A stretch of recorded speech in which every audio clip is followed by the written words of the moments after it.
안녕하세요. 반갑습니다. 오늘 이 주말에 이렇게 어려운 시간 저희 학원 설명에 대해서 할애해 주셔서 대단히 감사드립니다. 저희들이 이제 이번에 보통 매년 2번 정도 하거든요. 7월달 그리고 10월달 2번 하거든요. 이번에도 이제 7월하고 10월달 할 텐데 일단은 예상보다 많은 분이 와주셔가지고 조금 이제 되게 우리 학생들이 관심이 많구나. 물론 저도 알고 있었지만은 오늘 더더욱 이제 열심히 해서 저희 선생님들이 우리 어머님들이 원하는 그런 것들을 조금 얻을 수 있도록 최선을 다해서 해보겠습니다. 저는 이제 2001년도부터 저는 약 지금 한 25년 조금 넘었죠. 그래서 필요사원을 운영하고 있는 김철호 원장입니다. 반갑습니다. 그리고 수학 강의도 좀 하고 있습니다. 하고 있고. 그래서 이제 오늘 이제 진행 사항을 쭉 나눠줄 텐데 보시면 1부와 2부가 있어요. 1부는 교과 설명이에요. 교과 설명인데 뭐냐면 사실은 입학하기 전까지 한 7개월이 굉장히 중요할 텐데 그래서 7개월간 어떤 전략으로 혹은 저희 필거사하고는 어떻게 우리 학생들을 준비시켜서 입학시킬 것인가에 대한 내용의 교과 설명이 일부가 있고요. 그래서 수학, 과학, 영어, 국어 순으로 진행되고 10분 내지 15분 정도 이렇게 소요될 생각입니다. 그리고 이제 2부는 저희 학원과 명인학원에서 이제 입시 센터장이시거든요. 고입 대입에 대한 종합적인 어떤 상담 및 그런 진로 지도를 하시는 박도준 센터장님께서 학교 선택과 그에 관한 전반적인 사항들을 조금 이제 말씀을 드릴 거예요. 그래서 이 주변에 어떤 학교를 우리 자녀가 진학하는 게 좋은가, 선덕이냐 선덕이 아니냐, 혹은 용화냐 뭐 정이냐, 안 그러면 이 주위에서 창동이냐 자원이냐 효문이냐 이런 것들에 대한 어떤 내용들을 종합적으로 좀 설명을 드릴 겁니다. 자, 그러면 일단은 이제 바로 저희들이 이제 교과 설명에 좀 들어가도록 하겠습니다. 제가 이제 수학을 할 거거든요. 그래서 수학하고 과학하고 영어 국신을 때 바로 시작을 하도록 하겠습니다. 자, 먼저 수학을 저희 필가수학원에서 어떻게 진행하느냐에 대해서 설명하기 이전에 제가 이제 가르치는 학생이 있는데 그 친구가 월요일하고 금요일 날 수업이에요. 월금 수업인데 월요일 날 수업을 하고 나서 숙제를 제가 좀 냈어요. 화수목이 숙제를 할 수 있는 여건이 되는 시간이 있잖아요. 그래서 그 정도 시간이면 이 정도 할 수 있겠다라고 생각을 해서 제가 숙제를 냈는데 이 친구가 이제 월요일 수업하고 금요일 왔는데 숙제를 검사해 보니까 어느 정도 했을 것 같아요. 저는 이제 당연히 대부분 다 했을 거라고 생각했지만 이 친구가 하는 얘기는 3분의 1밖에 못했다고 하더라고요. 제가 깜짝 놀랐어요. 물론 이제 학생들마다 좀 다르겠지만 왜 숙제가 충분한 시간을 주고 그리고 부탁도 했거든요. 꼭 숙제는 반드시 해야 된다. 숙제가 결국은 너 공부다. 그래서 했는데 3분의 1밖에 못 해왔더라고요. 그래서 저는 그 원인을 이제는 조금 짚어봤어요. 근데 시간이 없었다고 그러더라고요. 시간이 왜 없을까? 충분히 줬는데 보니까 그거예요. 미루는 거죠. 화수복이 있다 보니까 오늘 할 거를 화요일 날 할 걸 화요일 해야 되는데 화요일 하지 않고 화요일 미루고 또 수요일 미루고 목요일이 된 거죠. 하루밖에 없잖아요. 금요일 와야 되니까. 근데 이 친구가 하려고 하니까 너무 많은 거야. 3일의 관점에서는 작지만 하루에 너무 많은 거야. 그러다 보니까 너무 많다 보니까 제대로 하기 힘들고 심리적 위축도 되고 제대로 못한 거예요. 하다가 포기한 거예요. 그래서 제가 이제 느낀 건 뭐냐면 우리 학생들은 공부에 대한 의지는 분명히 있거든요. 해야 된다는 걸 반드시 알아요. 근데 그 해야 된다는 의지는 충분히 있는데 그걸 실행으로 못 가져가더라고요. 그 이유는 뭘까? 보면 핸드폰이라고 제가 생각합니다. 그러니까 이제 일단 애들이 공부하려고 숙제를 하려고 앉았어요. 앉았는데 뭐 이제 핸드폰 보잖아요. 조금 보다 보면 이게 어느 순간 1시간, 2시간, 3시간 가는 거예요. 결국 뭐냐면 이 핸드폰에서 검색하고 뭐 하다 보면 해야 될 걸 못하고 미루는 거야. 그게 밀리고 밀려서 결국은 그 많은 시간이 있음에도 불구하고 자기가 해야 될 걸 못하더라. 그래서 그러면 우리 학생들은 의지는 있는데 행동이 안 되는구나. 그러면 행동을 만들어줄 수 있는 방법이 뭘까? 그래서 저는 이제 의지보다는 환경이라고 생각하거든요. 공부를 할 수 있는 환경을 만들어주는 게 훨씬 더 중요하다고 생각을 했어요. 그래서 저희 이제 고등학교 애들은 고 1, 2, 3은 저희 이번 여름방학 1개월 동안에 아침 9시부터 시작을 해서 저녁 10시까지 월화목금 주 4일간 13시간씩 자기 주도 및 클리닉 하는 게 있거든요. 그 친구들이 이제 그걸 하는 이유는 똑같은 이유입니다. 집에 있으면 뭔가 공부를 해야 되겠다고 마음 먹지만 실제 잘 안 되잖아요. 그래서 저희 학원에도 이제 저희 학원 졸업생들이 많이 있죠. 그 친구들을 동원해서 이 친구들이 9시 돼서 오게 만들고 왔을 적에 핸드폰을 다 못 보게 걷어서 자기 공부를 하게 만들고 그리고 나서 이제 얘들이 하는 공부 중에 미진한 부분은 도와주자. 이런 개념이에요. 그래서 이번 여름방학 때 꽤 많은 학생들이 지금 신청을 했고 근데 중등부도 역시나 마찬가지로 생각해요. 지금 중3 학생들이 있을 텐데 분명히 우리 어머님들 쏙 되게 많이 썩을 거예요. 집에서 공부하라. 그러면 네 그래요. 책상에 앉아. 곧 어디를 갑니다. 책상에 앉았다고 공부하는 게 진짜 아니거든요. 핸드폰 뺏는 것도 더 쉽지가 않아요. 애들이. 덩치가 크니까. 그럼 결국 뭐 핸드폰을 조금 보고 어쩌다 보면 시간이 너무너무 많이 진행되기 때문에. 그래서 저는 이제 중등부를 위한 이것도 꼭 필요하다 생각이 들어서 제가 이제 말씀드리는 거는 중등부도 이번 한 달 동안, 여름방학 동안 월화목금 해서 아침 9시부터 저는 10시까지는 중등부는 조금 어렵다고 생각이 들어요. 그래서 아침 9시부터 12시까지 공부를 하고 자기주도를 하고 그리고 12시부터 1시까지 밥을 먹고 1시부터 4시까지 종료하는 거죠. 그 이유는 일단 아침 시간에 등원을 해서 공부를 시키는 걸 하면 어차피 저녁 때는 학원 스케줄들이 있을 거예요. 겨울방학에 다르게 여름방학은 학원이 여전히 시간표 그대로 시작되는 거 특강도 있기 때문에. 그래서 제가 볼 때는 일단은 우리 자녀분들 이번 여름방학이 되게 중요하거든요. 고등학교 들어가기 정말로 중요한 찬스라서 이번 여름방학을 충분히 학습에 임할 수 있는 그런 기회를 좀 제공했으면 좋겠다. 그래서 저희 학원도 거의 발맞춰서 월화목금, 방학하고 나서 월화목금,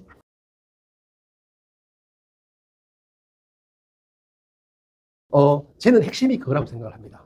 일단은 저희들이 이제 중등부 내용을 안 할 수는 없잖아요. 물론 안 해도 되는 학생이 있고, 근데 그래서 중등부 내용과 고등부 내용을 둘 다 동시에 가져가야 될 학생들이 있을 거고, 또 중등부는 이제는 어느 정도 됐기 때문에 이제부터 고등부를 적극적으로 해야 되겠다라고 하는 어떤 부모님 학생들도 계실 거예요. 그래서 저는 이제 중등부와 고등을 같이 가는 케이스와 고등만 집중적으로 하는 걸 두 개로 나눠봤습니다. 그 중에서도 이제 보면 저는 이제 기본 코스라고 해서 뭐냐면 중등 과정을 반드시 해야 되는 학생도 있잖아요. 왜 2학기 과정도 중요하거든요. 중학교 2학년 과정도. 그래서 그게 좀 덜 정리된 친구들은 저희 학원에서 중등 과정을 진행하면서 근데 그 친구들은 중등 과정을 해야 되기 때문에 고등부에 너무 많은 신경을 쓰기가 쉽지는 않습니다. 그래서 일단 그러나 고등부 과정을 시작하는 게 맞다고 생각이 들어요. 그래서 1시간 반짜리 2번, 총 3시간으로 하는 이런 기본 코스가 있습니다. 그래서 대부분 이제 저희 학원에 다니는 친구들은 이번 8월 1일 기점으로 해서 대부분 이제 지금 이제 1시간 반짜리 2번 하는 고등 과정에 등록을 대부분 할 거라고 생각이 듭니다. 그렇게 좀 말씀드리고. 근데 이제 지금 이제 시험이 한 번밖에 없기 때문에 중등 과정을 하는 고등 과정을 3시간, 일주일에 3시간만 하기에는 조금 작다는 게 제 의견이, 제 생각이에요. 그렇다고 하면 중등 과정을 하지만 고등 과정을 조금 더 강화할 필요가 있겠다 생각을 해요. 그래서 그러려면 시간적 측면에서 본다고 하면 저희들이 이제 3시간짜리 외에 4시간짜리도 있거든요. 그럼 2시간, 2시간 더 고등부를 하는 거죠. 그리고 5시간 하는 것도 있습니다. 2시간 반, 2시간 반, 2번이 더 추가되는 거고. 그리고 더불어서, 아니야. 고등부를 조금 더 많이 해야 될 것 같아. 왜? 고등학교 올라가서 가장 발목을 잡는 과목 중에 하나가 수학이거든요. 그러면 입학하기 전에 수학을 공부를 좀 단단하게 해야 될 필요성이 있습니다. 그렇다고 하면 시간적 투자가 필요한데, 그래서 3시간 중등부를 진행하면서 3시간, 3시간 하는 수업도 있습니다. 근데 중학교 친구들이 3시간, 3시간 하기에는 좀 부담이 될 수도 있잖아요. 그래서 3시간, 총 10시간을 2시간, 2시간, 2시간 3번으로 쪼갤 수도 있습니다. 그래서 제가 이제 말씀드리고 싶은 거는 중등 과정과 고등 과정을 같이 하는데 중등 과정 플러스 고등 과정을 3시간 하는 거 가능하고 4시간 가능하고 5시간 가능하고 6시간도 가능합니다. 우리 가능하고. 그 다음에 이제 요게 지나고 나면, 일단 나는 중등부는 시험 치기 전, 한 달 정도 이제 집중적으로 하고, 그 나머지는 고등부 과정에다가 훨씬 더 올인을 하면 좋겠다는 학생도 있거든요. 그런 친구들을 위해서 저희들이 이제 아예 지금부터 고등 과정에 몰입하는, 고등 과정 몰입반이 있거든요. 그게 이제 일주일에 4시간씩 2번 하는 반이 있습니다.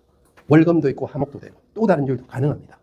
그리고 이제 4시간, 4시간도 조금 더 작다라고 생각하는 분들이 있겠죠. 그런 분들이 있을 수 있습니다. 그럴 때는 3시간, 3시간, 3시간, 3번에서 3번 하는 반도 있습니다. 그래서 제가 말씀드리고 싶은 거는 일단은 입학하기 전까지 7개월간, 그 중에도 지금부터 10월 달이 되기 전까지 공통수학 1, 공통수학 2, 혹은 대수, 미적, 확통까지 학생들의 지금 현재 상태를 보고 상담을 하고 테스트를 해서 우리 어머님과 학생과 저희 학원에서 적절하게 선을 잡습니다. 그래서 이 친구는 입학하기 전까지 목표가 수능까지 다 해서 가겠다. 또는 공통수학 1, 2를 다 해서 가겠다. 이런 계산이 나오잖아요. 7개월간. 그래서 그런 것들을 맞출 수 있는 게 되고, 그래서 시간별로 배분도 충분히 가능하다. 왜 그러냐면 저희들이 이제 고등부에 참여하시는 선생님들이 총 6분 계십니다. 그 6분이 계시기 때문에 그 6분하고 같이 협력을 해서 시간표를 지금 어느 정도 만들어낸 상태예요. 그래서 저는 만약에 의지가 있다라고 하면 지금 충분히 많이 시키는 게 굉장히 도움이 많이 되더라고요. 학교 들어가면 3월이 되면 이제 학기 시작하잖아요. 내신이 만만치 않습니다. 5등급제인데. 근데 그때는 수학만 하는 게 아니거든요. 다른 과목도 많이 해야 됩니다. 그러다 보니까 수학 공부할 시간이 시험 한 달 전이 되면 거의 수학 공부 애들이 손을 놔요. 왜? 다른 과목을 하는 게 더 합리적이라고 애들이 생각을 하거든요. 그렇다고 하면 우리보다 수학 점수나 실력은 지금부터 열심히 해서 입학하기 전까지 상당한 수준까지 올려두는 게 너무너무 중요하다고 생각이 듭니다. 그러려면 제가 볼 때는 환경을 만들고 환경 중에 제일 큰 요소가 시간 투입이라고 보거든요. 그래서 제가 이제 말씀드리고 싶은 거는 수학 수업을 한번 해보고 좋으면 그때부터 한글로 하면 되거든요. 그래서 저희 학원에서는 충분히 이제 수학 수업을 들어볼 수 있는 여건이 됩니다. 들어보고 이 친구가 마음에 든다. 엄마, 선생님이 좀 무서운 것 같아. 그럴 경우 여러 가지 이제 다시 바꿀 수도 있거든요. 그래서 일단은 학생과 상담을 하고 난 후 수업을 진행하고 괜찮은 그때부터 진행한 걸 하기 때문에, 그래서 우리 어머님들이 여러 가지 이제 고민이 많으실 텐데 수학적으로 그런 부분에서는 충분히 다양한 옵션이 존재한다는 걸 제가 말씀드리고 싶은 겁니다. 수학 공부를 어떻게 해야 된다는 것은 지금부터 별 문제인 것 같아요. 그래서 일단은 시간적인 요건, 그리고 핸드폰 없이 몰입하는 시간을 얼마나 우리가 구조적으로 제공할 것인가가 굉장히 중요한 요소가 될 것 같습니다. 일단은 그렇게 지금 이제 수학은 좀 말씀드리고, 그리고 이제 제 다음에 이어서 과학과가 좀 설명을 할 수 있는 기회를 갖겠습니다. 감사합니다. 네.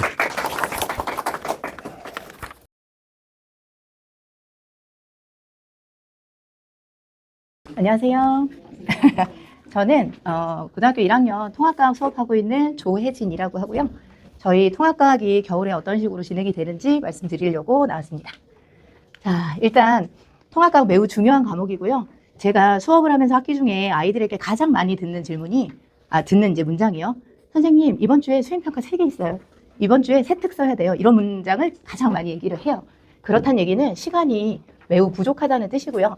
그래서 저희가 통합과학을 겨울에 준비를 미리 해놓는 게 학기 중에 아이들이 시간을 확보하는 데 많은 도움이 될 거라고 생각을 하고요. 통합과학은 일단 내신 과목이면서 수능의 기초 과목입니다. 그러니까 고등학교 1학년 내신을 통합과학으로 보고요. 문과이과 공통으로 통합과학 수업을 진행하고 있으며 수능에서도 문과 아이들, 이과 아이들 상관없이 모두 수능을 봐야 되는 과목이에요. 그래서 국어, 영어, 수학이 단위수가 4단이거든요. 근데 통합과학도 단위수가 똑같이 4단이에요. 굉장히 중요한 과목이기도 하지요. 자, 좀 떨리네요. 많이 계셔서. 자, 통합과학이 어려운 이유는요. 학습량이 굉장히 많아요. 그러니까 우리가 중학교 때 중간고사 보면 대단원으로 2단원 반 정도 보거든요. 근데 그게 제가 직보를 할 때는 2시간 안에 와 설명을 하면 다 해결이 되는 분량이에요. 근데 통합과학은 그 양의 한 3배 정도 된다고 보셔야 돼요. 그래서 당연히 뭐 벼락치기를 하거나 이런 게 어려운 거고 그 안에 물리화학, 생명, 지구과학이 다 들어있어요. 그리고 통합과학 전체 분량의 70% 정도는 제가 느끼기에는 암기예요. 그래서 근데 암기량이 굉장히 많아요. 그러다 보니까 아이들이 시험에 닥쳐서 이걸 다 외워야지 하면 이제 문제 풀 시간이 현저하게 부족할 거고요. 또 물리나 화학 파트는 어려워요. 이게 이제 통합과학이 교과가 개정이 됐잖아요. 그전에는 물리 파트가 조금 이제 정량적인 문제라고 하죠. 계산을 요구하는 문제가 1학기, 2학기 모두 있었어요. 근데 2학기에 있던 전자기 파트 물리는 계산 문제가 다 없어졌어요. 그러니까 문과 아이들도 수능을 봐야 되기 때문에 그 이제 계산 문제는 날아간 것 같고요. 1학기에 있는 물리는 역학이라고 해가지고 우리가 뭐 자유낙하나 뭐 이런 거에 대한 계산 문제는 아직 남아 있어요. 그래서 학교에서 내신 대비를 하다 보면 아이들이 어렵다고 느끼는 거는 1학기에는 역학이에요. 물리 쪽이 어렵다고 느끼고요. 2학기에는 화학 파트가 있어요. 네, 그 1학기에도 화학이 있는데요. 1학기에 있는 화학은 조금 암기 위주의 화학이었다. 원소기호 외우고 화학식 외우고 이런 거였다면 2학기에 있는 화학은요. 양적 관계라고 하는 뭐 이렇게 언니나 오빠나 형이 있으면 들어보셨을 거예요. 계산을 해야 되는 화학 파트라 조금 까다로워요. 근데 학교 내신은 아주 까다롭게 나오진 않을 건데 수능 같은 경우는 수능 예시 문항이 나온 게 있어요. 그 문항을 풀어보면 화학 원의 좀 한 중간 수준 정도까지의 문제가 예시 문항으로 나왔어요. 그래서 아마 수능에서는 등급을 판별 짓는 게 1학기에 있는 물리학이랑 2학기에 있는 화학 파트가 등급을 나눌 것 같아요. 그러면 이제 생각하시는 게 지구과학이랑 생물은 쉽나? 생각하시는데 그 아직 수능에서는 막 어렵게 나올 것 같진 않고요. 내신에서는 말장난을 많이 해요. 그래가지고 학습량이 많아서 어려운데 어떤 식으로 이제 저희가 이제 통합과학을 준비할 거냐면 일단 겨울방학에 저희가 11월 첫 주부터 2월 마지막 주까지 16주 수업을 할 거예요. 저희 원래 기본적인 평상시 수업 시간은 일주일에 한 번 2시간이에요. 학기 중에. 그러면 시간이 물리적으로 굉장히 부족해요. 2시간을 가지고 4단위 수업을 커버하겠다는 거잖아요. 학교 수업 시수로. 근데 수학은 똑같이 4단인데 주당 학원 시수가 굉장히 많아요. 그래서 통합과학 같은 경우는 겨울방학에 미리 해놔야 아무래도 좀 2시간 수업 가지고도 아이들이 커버할 수 있을 정도가 될 거고요. 학기 중에는 물리화학, 아까 말씀드린 어려운 파트는 조금 더 심도 있게 들어갈 거고요. 시험 기간에는 개념보다는 문제풀이나 조금 이렇게 아이들 이제 말장난에 속을 수 있는 그런 거 위주로 좀 짚어주면서 저희가 수업을 할 거예요. 근데 이제 일부 이제 학부모님들께서는 인강으로 해결하면 되지 않겠느냐. 인강 참 좋아요. 저도 이제 뭐 아이들 학원 이제 더 이상 못 다니겠다, 시간이 없다 이런 친구들은 인강을 들으라고는 하는데 인강은요 어느 학교나 다 공통적으로 배워야 되는 공통적인 내용만 해요. 근데 통합과학은 학교마다 교과서 중심으로 내는 학교도 있고요, 프린트 중심으로 내는 학교도 있고요, 아니면 부교재가 나오는 학교도 있어요. 그러니까 이 기본적인 개념에서 디테일하게 들어가는 거 굉장히 학교마다 달라요. 일례로 한 2년 전쯤에 그 어느 학교에서 나온 지문이 기역, 니은, 디귿 지문에 홍옥과 부사는 같은 종이 몰라요. 홍옥이 뭔지 부사가 뭔지 몰라요. 그럼 학교 수업에 선생님이 홍옥도 사과야, 부사도 사과야 이렇게 수업을 해주셨으면은 당연히 인지가 되잖아요. 근데 그렇게 수업 안 하시고 그 내용이 어디 있었냐면 교과서에 본문 있잖아요. 본문 옆에 사이드에 홍옥과 부사는 같은 품종이다 요만한 글씨로 있었어요. 근데 이제 그런 것까지 저희는 다 이제 체크를 해주거든요. 근데 그게 비상 교과서였는데 비상에는 있는 내용이지만 천지 교과서에는 없어요. 그러니까 이런 식으로 학교마다 어떤 교과서를 쓰는지 어떤 부교재를 쓰는지에 따라 문제의 출제 유형이 굉장히 많이 달라져요. 같은 학교여도 선생님이 좀 바뀌시잖아요. 뭐 선덕 같은 경우는 꾸준히 계시긴 하지만 매년 선생님의 조합이 달라져요. 그러니까 예를 들어 물리는 전공 과목이 있어서 매년 물리 선생님이 물리를 하세요. 근데 통합과학은 물화생지가 다 있잖아요. 그러다 보니까 물화생지 선생님이 어떤 선생님이 올해 들어오실지 몰라요. 그래서 매년 선생님들이 바뀌기 때문에 매년 선생님들 주시는 자료 가지고 분석해가지고 저희가 내신 대비를 하고 있어요. 자, 저희는 일단은 예비반 때 아까 말씀드린 16주 수업을 할 거고요. 이때는 기본적인 개념 수업이에요. 어느 학교를 갈지 아직 모르는 상황이기 때문에 난이도를 아주 깊게 할 수는 없고요. 기본적인 개념을 아이들한테 많이 깔아줘가지고 많이 알 수 있게 하는 수업을 이때 할 거고요. 1학기, 2학기 전체 다 돌아요. 저희가 정규 시간은 일주일에 한 번 2시간인데 요 예비반 때는요. 일주일에 한 번 4시간 수업을 해야 돼요. 1년치를 돌아야 되기 때문에 조금 수업 시수가 늘고요. 3월이 되면 학교마다 반을 편성할 거예요. 그래가지고 선생님이나 수업 방식이나 학교별 이제 수행평가 같은 경우도 제가 이제 학기 초에 아이들한테 항상 얘기하는 게 비율이요. 중간이 30 정도 들어가요. 이건 그러니까 평균적인 비율이에요. 기말이 30 들어가요. 지필이. 수행이 40점 들어가요. 근데 만약에 중간에 100점을 맞잖아요. 그러면은 환산 점수로 30 들어가요. 근데 수행을 1점 깎이면 그대로 들어가요. 39점이. 40점 만점이니까. 그럼 1점은 지필로 따지면 한 문제가 넘어요. 근데 아이들이 그걸 잘 몰라요. 그래서 수행을 뭐 깜빡하고 못 냈어요. 보고서 내려는데 못 냈어요. 이러면 막 1점, 2점 막 깎여요. 그러면 아무리 저희가 막 지필을 100점 맞게 해도 점수가 안 나와요. 수행을 선덕이나 이런 대부분의 학교는 짜게 주지 않아요. 거의 만점 주고 지필로 가르겠다는 그런 생각이 많으신 학교인데 창동 같은 경우는 수행을 많이 깎아요. 창동 아이들은 기본이 1점씩은 깎여요. 그럼 이제 아이들 저희 학기말 되면은 성적표 나오거든요. 그럼 이제 저 지필 점수는 제가 알잖아요. 수행 몇 점 깎였어? 맨날 물어보는 게 1점 깎였냐, 2점 깎였냐 이거에 따라서 등급이 바뀌어요. 그래서 수행평가 대비는 가정에서도 좀 신경 써주셔야 될 것 같고 저희도 아이들이 같은 학교끼리 묶이니까 이 다음 주에 무슨 수행 본대요 라고 얘기하면 저희도 다 대비를 해줘요. 자, 그래서 일단 3월 달에는 학교별로 묶을 거고요. 저희는 지금 선도고반 운영하고 있어요. 그러니까 선도고는 수토일 반이 깔려 있고요. 3반에서 4반 정도 운영하고 있어요. 매년 조금 이제 인원수는 다르고 있고요. 상동고는 올해 기준으로는 월토일 깔려 있어요. 3반 운영하고 있고요. 자운고는 화요일하고 주말에 하나 깔려 있어요. 일요일 날 깔려 있고요. 정의호고반도 월요일, 토요일, 일요일 깔려 있어요. 효문고는 올해 이제 효문고가 원래 인원수 자체가 적어요. 지금 전교생이 한 140명, 30명 안팎이에요. 그런데 저희 학원에 지금 다니는 친구가 12명 정도 돼요. 그러니까 한 10분의 1은 다니고요. 그 중에 6명은 7명, 6명이 1등급 나와요. 그러니까 10% 안에 드는 아이들인데 아직까지는 한 반 깔았어요. 근데 내년에는 사실 효문을 좀 2반을 깔아볼까 지금 이제 고민하고 있고요. 상계고도 여기서 멀어요. 상계에서 우리 학원까지 대중교통으로 오기가 굉장히 멀거든요. 근데 아이들이 집은 또 가까운 친구들이 많이 있더라고요. 상계고도 올해 한 반 운영하고 있어요. 토요일에 한 반 운영하는데 마찬가지로 내년에는 조금 이제 아이들이 늘면 2반 정도 운영을 해볼까 이제 고민 중에 있는 거고요. 연합반은 또 예기치 않게 다른 학교로 누원 가는 친구도 있고요. 여기서 염관 가는 친구도 있고요. 저희 영훈에서 오는 친구들도 있어요. 그리고 해화여고에서도 오고 이런 친구들은 예를 들어 이제 순서가 청원고등학교도 여기서 좀 많이 가더라고요. 남학생들이. 청원고는 선도고랑 순서가 비슷해요. 그러면 이제 선도고 반에 같이 들을 수도 있고 연합반으로 들어갈 수도 있고요. 뭐 해화여고 이런 아이들은 또 창동이랑 누원은 또 창동이랑 순서가 비슷하게 나가요. 그러면 창동고 반에 들어갈 수도 있고 연합반에 들어갈 수도 있어요.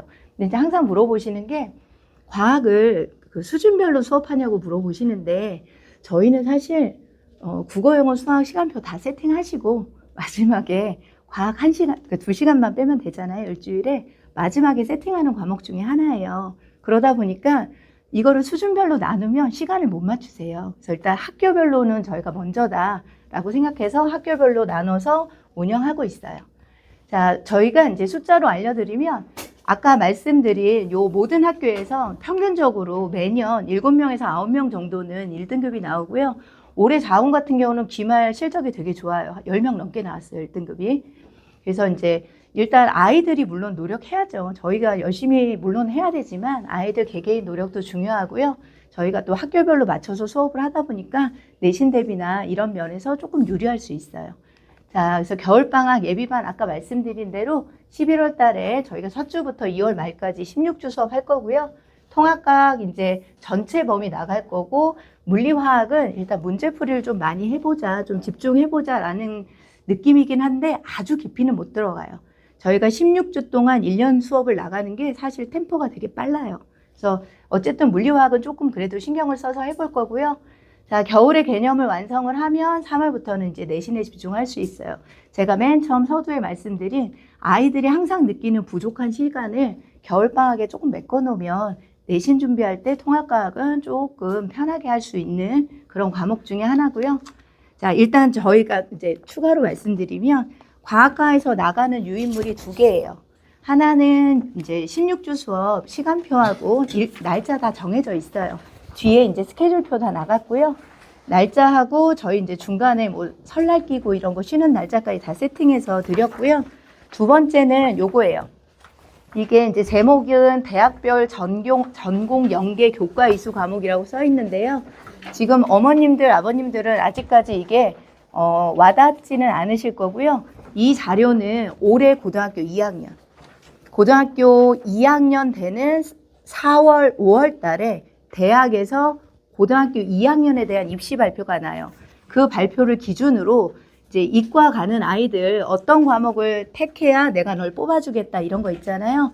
그거에 대해서 정리해 드린 거예요. 그래서 혹시나 지금 2학년 형이나 누나가 있으면 이거 보시면 지금 한참 아이들, 1학년 아이들 이거 하는 시기예요. 그 선택 과목 하는 시기예요.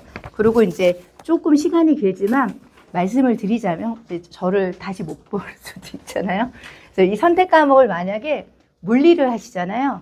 그러면은 2학년 1학기 때 물리가 있어요. 그럼 2학기 과목이 역학과 에너지예요. 그리고 3학년 1학기 과목은 전자기와 양자예요. 이거를 주루로 들으셔야 돼요. 그러니까 여기 보시면 서울대에서 물리만 가져오래요. 근데 나는 물리만 가져갔는데 옆에 친구가 주루로 듣고 왔어요. 그럼 주루를 좋아해요. 그 대학에서는. 그래서 물리만 가져와라 했어도 물리, 역학과 에너지, 전자기와 양자를 들으실 생각을 해야 되고요.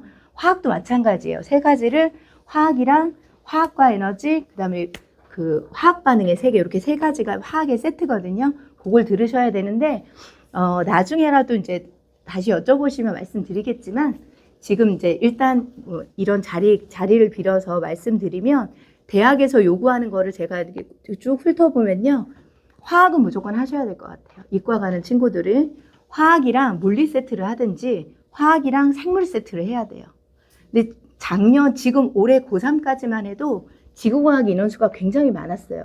이유는 지구과학 수능 보려고. 근데 지금은 수능을 통합과학을 봐요. 그러면 지구과학이 많을 필요가 없는 거예요. 그래서 지구과학은 학교마다 창동이나 정의는 2학기 때 배치해놨어요. 원래 1학기에 해야 되는 과목이에요. 그러니까 순서를 좀 바꿔놨어요. 그러니까 느낌은 안 해도 되는구나 이런 느낌이라서 지구과학을 꼭 선택해야겠다 하시는 친구들은 지구과학 교육과나 뭐 이런 데 있죠. 지구과학 특정학과 거기 가는 경우 아니면 물리화학이나 물리생물 세트가 좋을 것 같고요. 의치한의학수 메디컬 가실 거면 생물은 무조건 하셔야 돼요. 생물 3가지 뭐 유전이랑 있거든요. 그 3가지는 무조건 하셔야 된다고 생각하고 계시는 게 편하실 것 같고 이거는 우리 친구들 대상은 아니에요. 현재 고2 대상이에요. 근데 이게 크게 변하진 않을 거예요. 첫 해, 둘째, 셋째니까. 그래서 요거 기준으로 좀 생각하시면 될 것 같고 요 선택은 1학년 요맘때 내년에 요맘때쯤 학교에서 이거 선택 과목 하라고 그래요. 선택 과목을 2학년 1학기 거 하고 한참 있다 2학기 거 이게 아니라요. 이번에 1, 2, 3학년 1학기까지 다 해야 돼요. 네, 그리고 학교에서 안 바꿔줘요. 왜냐하면 이걸 바꿔줘 버리면 기존에 예를 들어 물리를 들었는데 2학기에 역학과 에너지가 물리가 너무 어려워요. 역학과 에너지를 빼버리잖아요. 그럼 총원이 줄어요. 그럼 1등급 이제 아이들을 명수가 주는 거예요. 저 웬만하면 안 바꿔줘요. 일단 오피셜로는 안 바꿔준다고 해요. 가가지고 뭐 어떻게 뭐 찡찡거리면 모르겠지만 일단 안 바꿔주는 게 기본이기 때문에 선택을 하실 때 잘 하셔야 될 것 같아요. 네, 일단은 저는 준비한 건 여기까지입니다. 혹시 궁금한 거 있으시면 뭐 저희 원장님께 질문해 주셔도 되고요. 아니면은 학원으로 전화하셔서 제 번호 물어보시면 언제든지 답변 드리겠습니다. 감사합니다. 안녕히 계세요.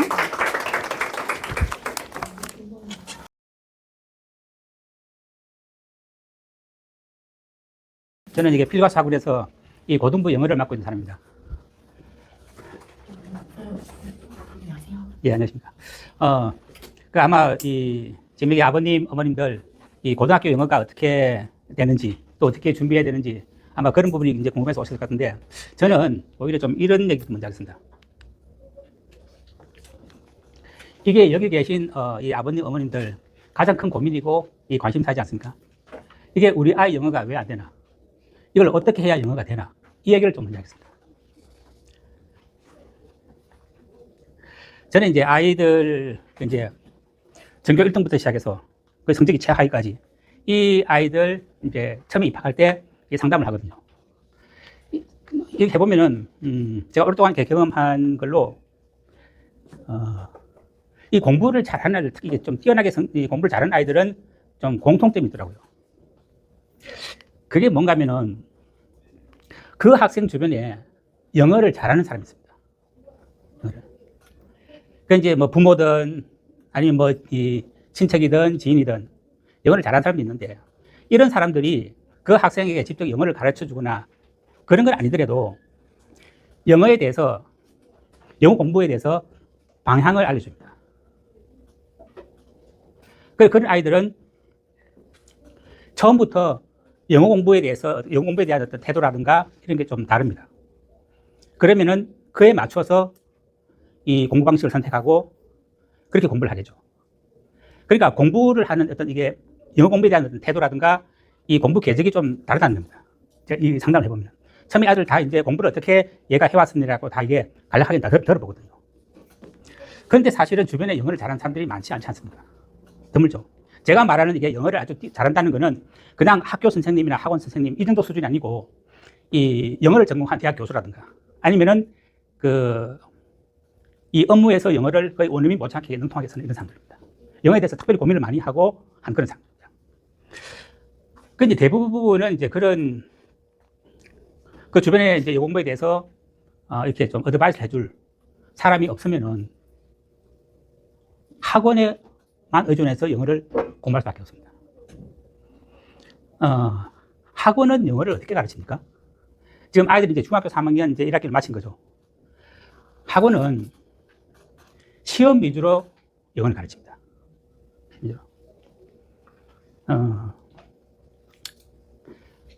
왜 그렇게 시험 위주로 가르칠까요? 우리 어머님들, 아버님들이 애 학원 보낼 때 왜 보냅니까? 시험 점수 잘 받으라고 보내는 거거든요. 점수가 안 나오면 어떻게 합니까? 어떻게 하죠? 학원 바꿔버리거든요. 그러니까는 시험 위주로 운영이 될 수밖에 없습니다.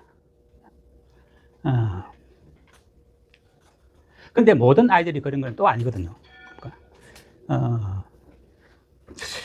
여기 말고 이 중계동이나 대치동이나 이런 데하고 좀 영어가 좀 차이가 가장 많이 나는 것 같아요. 저는 중계동에서 오랫동안 수업을 했었는데 거기는 이렇게 중학교 아이들이 내신만 하진 않거든요. 저는 여기 와서 놀란 게 중학교 아이들이 3년 동안 정말 내신만 하더라고요. 고등학교 선생이 하나도 없이. 적어도 중계동 같은 경우 해도 내신만 하지 않고 고등학교 선생을 같이 겸해서 합니다. 아니면 그게 이제 한 학원에서 하든 아니면은 학원을 나눠서 다니든. 대치동은 그것이 더 잘 분화가 됐습니다. 고등학교 선생을 모의고사를 할 건지 아니면은 원서 독해를 할 건지 아니면은 뭐 에세이를 쓰는 걸 할 건지 자기 이제 그 맞추어서 그렇게 하거든요. 그렇게 중학교까지 보냅니다. 그러니까 이 시험 공부가 영어 공부가 아니라는 얘기입니다. 이쪽 아이들은 시험 공부하는 거예요. 그러니까 시험 공부라는 게 뭐죠? 교과서 암기하는 거거든요. 그리고 문제를 푸는 겁니다. 영어 공부는 뭡니까?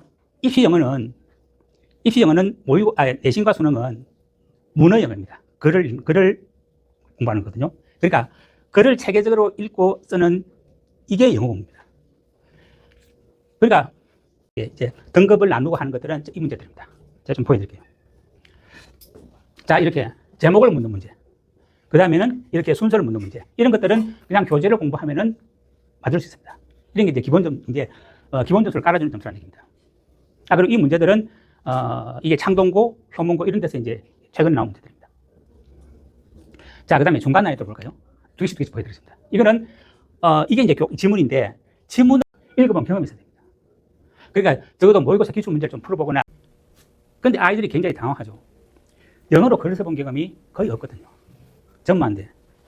이거는 뭐라는가 하면은 이 글의 내용을 읽고 이 글 내용에 대해서 자신만의 해결책을 쓰라고 했습니다. 근데 이제 이런 어떤 단서를 주죠. 그냥 쓰면 안 되고 이 문법적인 어떤 이런 것들을 사용해서 쓰라고 했습니다. 이런 것들은 평소에 글을 쓰는 연습이 최소한이 되어 있지 않으면은 그냥 아예 학생들이 손을 못 댑니다. 자, 그래서 아까 중학교 때 이 실력을 기르는 이런 공부를 충실히 해둬야 된다는 거. 그러지 않으면은 안 된다는 겁니다. 이게. 고등학교에 들어가서 시작해서 안 된다는 겁니다. 자, 이제 내용을 좀 정리하면은 아까 제가 뭐 기본 실력 이런 얘기를 했는데 좀 더 구체적으로 한번 설명드리겠습니다. 자, 고등학교에서 요구하는 기본 실력은 첫 번째, 독해는 어렴풋이 이런 걸 생각할까요? 고맙습니다. 이제 고등학교를 가면은 뭐 모의고사 문제를 좀 풀어야 되지 않나? 이렇게 생각합니다. 아까 모의고사 문제 풀어서는 뭐죠? 이거는 중간 난이도밖에 못 맞춘다는 얘기입니다. 이렇게 글을 정확하게 읽는 훈련을 해야 됩니다. 이렇게 해야 그 위에까지 갈 수 있습니다. 상까지. 이런 것도 필요하긴 하겠지만은 이게 우선이고 그 다음에 이렇게 가야 된다는 겁니다.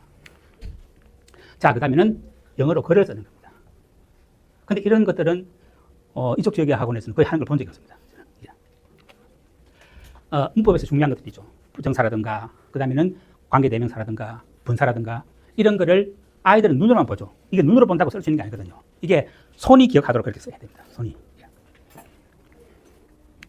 자, 그 다음에는 단어는 고등학교 1학년 이 수준의 그 단어집의 한 80%는 머릿속에 넣어서 가야 됩니다. 이게 이제 준비라는 거죠. 이게. 이제 저희 학원에서는 이제 어떻게 영어를 가르치나 이런 것들인데 좀 가장 큰 차이는 보통 학원에서는 이렇게 모의고사 문제를 풀고 그 다음에는 이렇게 문법을 공부하고 단어를 외우고 이렇게 합니다. 근데 저희는 이렇게 하지 않고 모의고사 문제만 이렇게 풀면은 아이들이 문제가 어려워지면은 금방 막혀버려요. 읽는 것을 체계적으로 훈련을 안 하지 않기 때문에. 그래서 이제 글을 체계적으로 읽는 훈련을 시킵니다. 그래서 이제 그걸 갖다가 문제로 확인하는 거죠. 이렇게 해서 시간을 모든 수업 시간을 반으로 나눕니다. 반은 읽고 쓰는 연습을 체계로 시키고 나머지로 문제 풉니다. 그러면 실제로 이거 한 시간 공부를 하는 게 처음에는 문제를 푸는 양이 작겠지만은 3개월 지나고 6개월이 지나면은 문제를 1시간 가지고 문제 2시간 푸는 것보다도 더 많이 풀 수 있습니다. 자, 영작도 마찬가지로 자, 이게 사진 있는 거는 제가 교재를 쭉 만든 겁니다. 숙제를 내어주고 그 숙제를 다 제가 메일로 받습니다. 메일로 받아서 이제 개별 첨삭을 해서 나눠주고 또 그 중에서 중요한 것들은 이게 빔에 띄워놓고 같이 봅니다. 서로가 쓴 것을 고쳐보기도 하고 이렇게 해서. 자, 그리고 이제 문법은 고등학교에서는 문법을 이게 개념을 자체를 물어보는 문제는 없습니다. 이제 고등학교에서는 이 문법을 너가 얼마만큼 독해를 할 때 활용할 수 있는지, 그걸 활용해서 글을 정확히 읽을 수 있는지, 또 글을 문법을 하면서 글을 쓸 수 있는지 이걸 주로 물어봅니다. 자, 그래서 이 책은 보면은 이 내용의 반은 개념이겠지만 나머지 반은 이제 실전 문제라든가 독해서 응용할 수 있는 이런 문제들입니다. 자, 그리고 단어는 이제 시중에 고1 수준에 맞는 교재를 하나 선정해서 이걸 이제 테스트를 보고 그리고 수업 때 어머니라든가 중요한 개념을 설명해주고 다시 또 이제 한꺼번에 좀 모아서 이렇게 다시 복습 형태로 테스트합니다. 자, 이렇게 해서 이제 저희들이 성적입니다. 이게 최근에 이제 2024년, 2025년인데 이 선덕고에서 계속 1등을 많이 배출했습니다. 사실 이 한 명만 1등 한 건 아니거든요. 한 명만 잘한 게 아니고 이 전교 10등 안에 한 30명씩 되었습니다. 그러니까 이런 아이들이 이 지역 아이들은 잘 아닙니다. 처음에 블로그 글을 보고 아까 말씀드렸죠. 이 선택권을 보면서 이 찾습니다. 우리가 지금까지 해온 공부에서 연장선에서 잘 할 수 있는 데가 어딘지 이렇게 체계적으로 글을 읽는 걸 가르치고 쓰는 걸 가르치고 이런 작성을 해드립니다. 그런데 얘 같은 경우는 얘는 완전히 이쪽 지역입니다. 창북중학교 나온 애거든요. 근데 이런 애도 아주 애가 공부를 좀 확실히 잘하는 애인데 이게 1학년 이제 2학기 중간고사입니다. 그러니까 처음부터는 1등이 안 되는 거죠, 이게. 이제 그러니까 시험을 이게 1학기 중간, 기말, 2학기 중간 한 3번 정도를 이제 보면서 이제 실력이 쌓이고 적응이 되어야 저렇게 되는 거죠. 근데 그만큼은 손해를 본다는 거죠. 근데 애들이 이렇게 이런 애들만 있는 건 아니고 학원이니까 1등급부터 5등까지 다 있습니다. 자, 얘들은 이제 그 다음 중간이나 보면은 말이 이게 그냥 한 학생이지만 실제로는 좀 표준이고 여러 학생인데 대개는 이제 프로그램이 예비고1 프로그램이 11월부터 시작하지 않습니까? 11, 12, 1, 2 이렇게 4개월 공부하고 들어가는데 이게 4개월로는 맨 처음에 거의 선생님이 전반 상태로 내신만 하다고 와서 4개월로 이게 베이스를 아까 설명드린 그걸 다 할 수가 없습니다. 한 정도 반 정도 하고 시험 보고 또 여름방학 때 또 하고 또 시험 보고 이렇게 메워가는 거거든요. 그래서 처음에는 내신이 잘 나오지 않습니다. 그냥 바닥 수준이죠. 모의고사도 이게 4등급이면은 60점 됩니다. 듣기, 이게 영어는 듣기가 있어서 듣기 37점 빼고 나면은 독해 한 3점밖에 못 맞았던 얘기입니다. 그래도 이런 아이들이 이제 차곡차곡 쌓이면서 이제 내신 2등급, 모의고사 1등급 이렇게. 이 한 학생이 아니고 사실 여러 학생입니다. 얘 같은 경우는 이번에 시험 보는 애인데 3개월인데 얘도 작년 11월 달부터 시작할 때 11월부터 왔는데 정말 모의고사 한 1번 풀어본 적이 없습니다. 그냥 중학교 완전히 생으로 내신만 합니다. 얘도 이제 이번에 1학기 중간고사에는 한 70 정도 맞았습니다. 근데 이번에 기말고사에서는 거의 1등급에서 조금 모자라는 이런 점수 맞았습니다. 이런 애는 이제 여름방학 지나고 2학기 되면은 안정적으로 1등급이 나올 겁니다. 제가 좀 자신있게 얘기하고 싶은 부분은 이 부분이거든요. 한 1년 정도 공부를 해서 하면은, 그러니까 어떻게 이 1등급부터 5등까지 다 했는데, 한 1년 정도 지나면은 애들이 거의 한 이 정도? 이 애들이 다 올라옵니다. 얘들 이리 올라가고. 저는 아니, 대부분의 선거는 한두 명 정도는 빠지는 겁니다.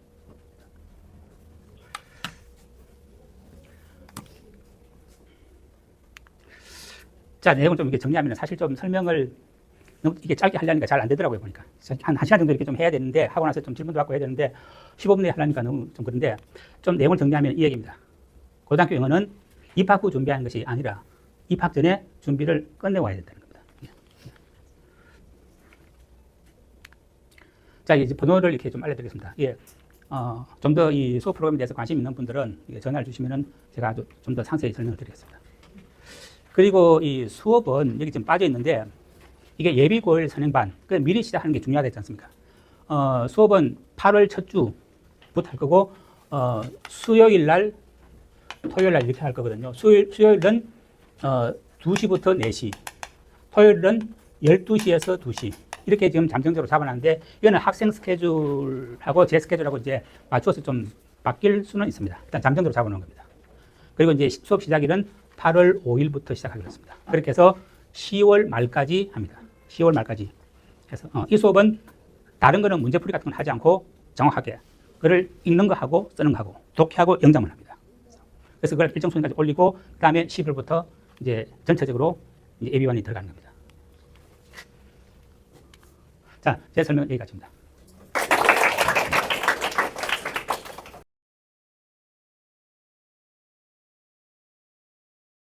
네, 반갑습니다. 저는 오늘 최상위권 도약을 위한 예비고일 국어 설명회를 주제로 말씀을 드리게 될 김종윤 선생님이라고 합니다. 네, 저는 학생들한테 항상 강조하는 내용이 있습니다. 뭐냐면 1등급을 목표로 공부하면 2등급이 나온다. 1% 상위 1%로 공부해야 1등급이 나온다. 이런 이야기를 하고 있습니다. 벌써 이제 설명회가 시작한 지 1시간 정도 시간이 되고 있는데 저는 좀 최대한 빠르게 오늘 끝내는 것을 목표로 10분, 15분 이내로 한번 마무리를 지어보도록 하겠습니다. 오늘 다양한 이야기들을 드리고 싶은데 다양한 이야기를 드리면 이제 기억에 잘 안 남더라고요. 오늘 제가 만약에 학부모님들께 딱 한 가지 말씀드리고 싶은 게 뭐예요? 라고 질문하신다면 고등학생들이 겪고 있는 국어라는 과목에 대한 어려움을 조금이나마 이해해보는 시간이 됐으면 좋겠다는 생각을 합니다. 학부모님들이 생각하는 국어의 어려움과 학생들이 생각하는 국어의 어려움 사이의 간극차가 저는 굉장히 크다고 생각하거든요. 많은 학부모님들은 국어가 뭐 그렇게 어렵나? 한국인인데? 그나마 요즘에는 학군지를 중심으로 국어가 어렵다라는 내용들이나 이야기들이 여기저기서 막 생기기 시작하면서 내가 생각하는 거랑 좀 다른가 보네? 라고 생각하시는 분들이 있을지 모르겠는데 좀 학생들 눈높이와 시선에서 국어가 왜 어렵고 뭐가 그렇게 어려운 건지를 좀 이해해보는 시간이 됐으면 좋겠다라는 생각이 듭니다. 뭐 요즘에 문해력이라는 단어는 뭐 10년 전부터 굉장히 핫한 단어죠. 뭐 서점에 가서 문제집만 보더라도 문해력이라고 하는 그 단어가 박혀있는 책들은 뭐 수만 가지가 될 것입니다. 문해력 저하 현상 이런 얘기들도 많이 들어보셨을 겁니다. 제가 정말 공감하는 내용이긴 하거든요. 여기 이제 제가 뉴스 헤드라인을 따온 건데 문해력 부족은 수업 흥미도 저하로 반드시 이어집니다. 비판적 사고의 결여로 반드시 이어집니다. 다양한 교수님들이 이런저런 좋은 얘기들을 해주셨는데 저는 오늘 부모님들께 이런 질문을 한번 던져보고 싶습니다. 과연 요즘 애들만 문해력이 그렇게 문제일까? 정말? 저는 국어는 원래 어려운 과목이라고 생각합니다. 어른들도 국어를 잘하지 못하거든요. 수능 문화, 비문학, 문법 문제를 풀어보면 바로 체감하실 수 있습니다. 저 확신합니다. 40대, 50대, 뭐 30대, 20대 성인분들 100분 앉혀놓고 수능 국어 한번 풀려보면요. 대부분이 50점에서 60점 나올 겁니다. 어려워요. 굉장히 어렵습니다. 한국어를 만만하게 갔는데 왜 이렇게 어렵지? 그 지점이 바로 국어 공부의 시작이 되고 왜 국어 공부를 어떤 방향으로 해야 되는지에 대해서 의문이 해소되는 지점이라고 생각합니다. 아이들이 뭐 부족하죠. 부족한 것이 아닙니다라고 적었는데 부족하지만 고등국어 자체가 원래 수준 높은 문해력과 사고력과 추론력을 요구하는 과목이에요. 수능 지문을 풀어보면 바로 체감됩니다 라고 제가 말씀드렸기 때문에 수능 지문을 한번 가져와 봤습니다. 국어에서 비문학 지문이에요. 제가 이제 뭐 유인물도 드렸으니까 집에 가셔서 읽어보셔도 되고요. 지금 뭐 5초 정도 읽어보셔도 됩니다. 제가 공정거래위원회 공정거래법에 대해 오늘 강의하고 싶은 건 아니고 쉽지 않구나, 좀 막막할 수 있겠구나 느껴주시면 좋지 않을까 싶습니다. 현대시거든요. 우리 그 지하철 스크린도어에 붙어있는 현대시는 참 쉽죠. 근데 전 그것도 있는 것 같아요. 저도 이제 어른이 되고 나니까 30대가 되고 나니까 시가 좀 읽혀요. 스크린도어에 있는 시를 읽으면서 가끔은 감동도 받아요. 10대 때는 그런 거 없죠. 뭘 감동을 받습니까? 어렵죠. 뭔 주제일까요? 이 현대시는 대체 백석의 시거든요. 쉽지 않습니다. 원래 고전시가죠. 조선시대, 고려시대, 삼국시대 때 쓰여졌던 시들입니다. 쉬운 시를 가져온 거예요. 정철의 관동별곡 이런 거 고등학교 때 공부해 보셨죠? 네. 얘는 쉬운 정도의 고전시가입니다. 영어 지문입니다. 네, 영어 지문을 번역해왔습니다. 이 밑줄친 문장에 어떤 문장이 들어가야 될지를 찾아야 되는 문제고요. 그러려면은 이 지문이 지금 논리적으로 무슨 말을 하고 있는지를 이해해야 찾을 수 있겠죠. 영어면 더 어렵겠지만 한국어여도 어렵습니다. 물건의 일대기를 암시하는 의인화된 은유를 비판적으로 사용함으로써 기술의 생애주기에 대한 관례적인 이해가 기술의 획득부터 가정에서 그것의 폐기에 이르기까지 불완전한 정의를 제공한다는 점을 적절히 강조한대요. 사회 문제입니다. 뭐 그나마 사회나 과학은 암기 과목이기는 하지만 단순 또 암기 과목은 아니죠. 어쨌든 지문을 뚫어내야 되는 문해력을 요구하는 과목입니다. 요즘에는 수학적 문해력 이런 얘기들도 핫하거든요. 유튜브에서 제가 썸네일들을 몇 개 가져왔어요. 수학적 문해력 이렇게 검색을 하면은 이런저런 영상들이 많이 나옵니다. 결국에 무슨 말이냐면 보통 학생들이 이런 수학 문제를 풀 때 이런 정보에 집중하는 경향이 큽니다. 그러나 사실은 여기를 해석할 줄 알아야 문제를 풀 수 있어요. 점 A와 원 C 위의 점 B를 지나는 직선이 원 C와 만나서 생기는 현이라고 하는 개념이 어떤 개념인지를 읽어낼 줄 알아야 되는 거 아니겠어요? 그렇지 않을까요? 점 A와 원 C 위의 점 B를 지나는 직선이 원 C와 만나서 생기는 현이 뭘까 대체? 국어 능력이 떨어지면 이런 문제 풀기 어렵습니다. 그래서 저는 이렇게 생각합니다. 요즘 아이들 문해력이 떨어지고 있다. 제가 학생들을 그래도 10년간 만나보면서 느낀 거는요. 평균이 하락하고 있는 게 아니라 문해력의 격차가 심화되고 있다. 이게 조금 더 정확한 표현이라고 생각해요. 읽기가 약해지는 학생 점점 더 많아지고 있는 건 사실입니다. 분명히 점점 약해지고 있거든요. 근데 중위권 아래의 아이들은 약해지고 있어요. 중상위권 이상의 아이들은 점점 잘하고 있는 게 국어입니다. 제가 정말 학생들 가르치면서 이거를 뼈저리게 느껴요. 그러니까 평균 점수는 좀 떨어지고 있다고 볼 수도 있겠죠. 문해력이라고 하는 어떤 능력이 있다면 그 능력치는 10년, 20년, 30년 시간이 지날수록 떨어진다고 측정될 수도 있을 겁니다. 그러나 그건 뭐 한 60에서 70% 정도에 해당하는 중위권과 중하위권 아이들의 평균 실력이 떨어지고 있다는 거지, 상위 30%의 아이들은 제가 국어를 공부하던 고등학생 시기보다 훨씬 더 잘해요. 실제로 수능 국어는 15년 전에 비해서 굉장히 어려워졌습니다. 제가 이제 고등학교 졸업한 지가 15년쯤 됐는데 15년 전만 해도 풀만 했거든요. 문학이든 비문학이든. 근데 요즘에는 기괴해요. 많이 어렵습니다. 더군다나 결정적 착시 현상이 하나 있습니다. 이런 얘기는 아마 많이 들어보셨을 것 같아요. 중학교 때 우리 아이 국어 A인데 중학교는 시험 범위가 매우 좁죠. 외부 지문 거의 없다고 봐도 무방합니다. 선덕중, 방학중, 신방학중, 신도분중 다 없습니다. 그나마 신방학중은 아주 조금 있습니다. 중학교 시험 범위 평균과 고등학교 시험 범위 평균을 한번 비교해 본다면 중학교 때 국어 시험 범위의 한 3배에서 4배 정도가 고등 시험 범위고요. 근데 고등학교도 워낙에 학교가 다 달라요. 그래서 뭐 상계고 같은 경우에는 한 3배에서 4배, 선덕고 같은 경우에는 정말 10배 이상입니다. 중학교 때 시험 범위의 10배 이상입니다. 네. 수행평가 보정 현상이 발생하죠. 중간고사, 기말고사 우리 아이 70점이거든요. 근데 수행평가 점수 거의 안 깎잖아요. 중학교 때는 총점은 90점을 돌파해서 A를 받아요. 중간고사, 기말고사 중학교 때 성적이 70인데 1학기 성적은 A가 나옵니다. 실력 최상위가 아닐 수 있어요. 중학교 때 A를 받았다는 게. 조사를 해보니까 중학교 국어 A를 받은 비율이 전국 평균으로 28% 정도 되더라고요. 근데 이것도 사실은 학교별로 매우 다릅니다. 신방학중 같은 경우에는 또 학교 시험 문제가 좀 어려워요. 그래서 국어 A 비율이 10%가 안 돼요. 근데 신도공중 같은 경우에는 45%가 넘어가거든요. A를 받은 학생이. 100명 중에 50명은 A를 받고 있는 거예요. 중학교에서. 근데 고등학교는 깔끔하죠. 고등학교는 그냥 상평이잖아요. 내신은 그냥 10% 안에 들어야만 1등급이고 수능은 4% 안에 들어야 1등급입니다. 그럼 이제 수학적으로 계산을 해보면 답이 나옵니다. 중학교 때 한 30% 정도의 아이들이 A를 받았을 텐데 그 30% 아이들 중에 딱 3분의 1만 내신, 고등 내신에서 1등급을 받을 수 있고요. 중학교 때 A를 받았던 학생들 중에 3분의 2는 2등급이나 3등급으로 하락해야 하는 운명이 처해졌어요. 수학적으로 너무 당연한 그냥 결과이고 현상인 거죠.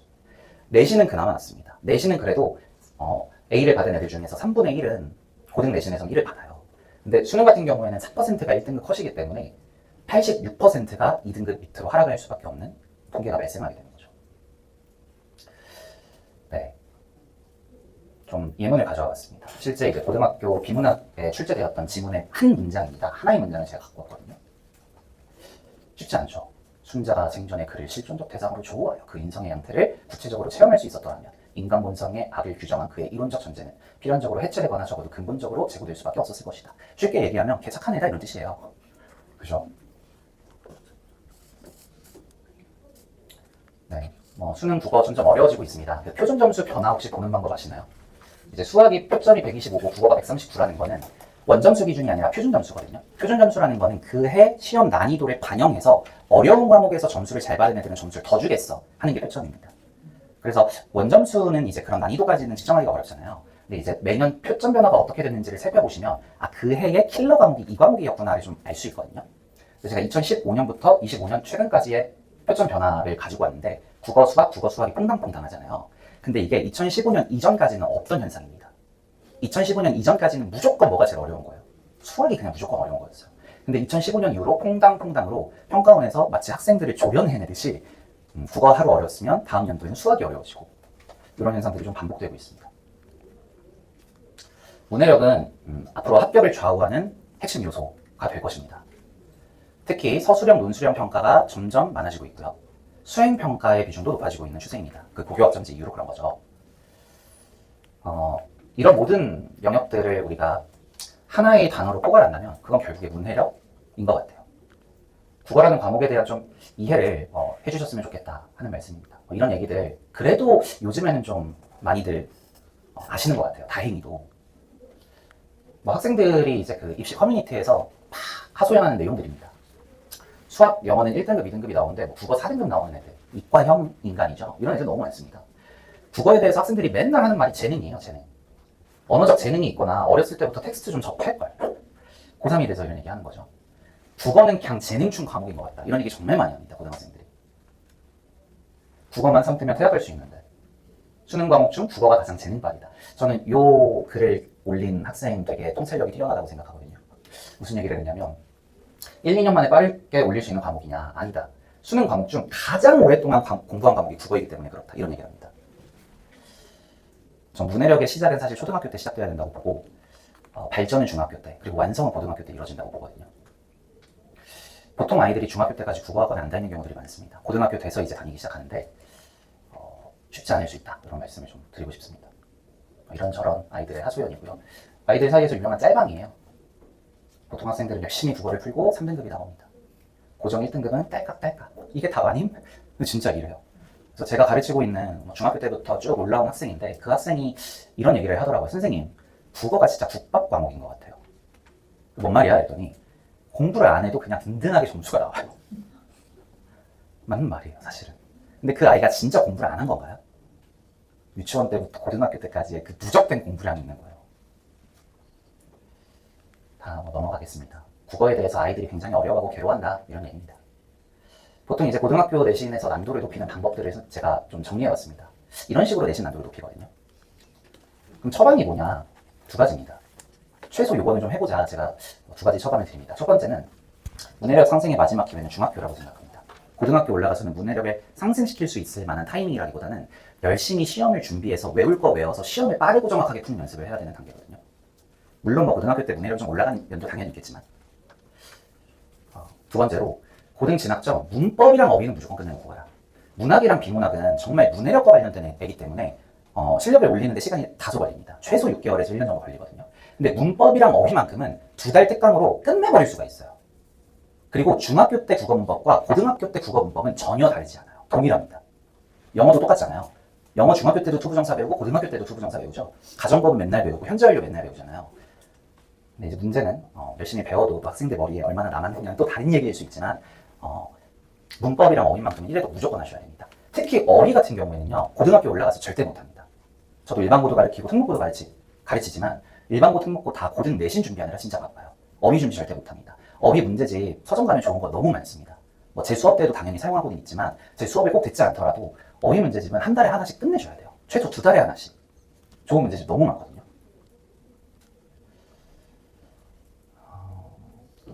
약간 내신형 수업이죠. 매화를 꺾어낸다 했을 때 매화가 갖는 의미가 뭐냐, 객관적 상담을, 화자의 군신, 인과 나를 연결해주는 매개체. 내신에서는 어쩔 수 없습니다. 이렇게 수업을 해야 되는데 근본적인 문해력, 즉 사고형 시험을 우리가 대비하는 입장에서는 이런 방식의 시험 공부법이 한계가 있을 수밖에 없습니다.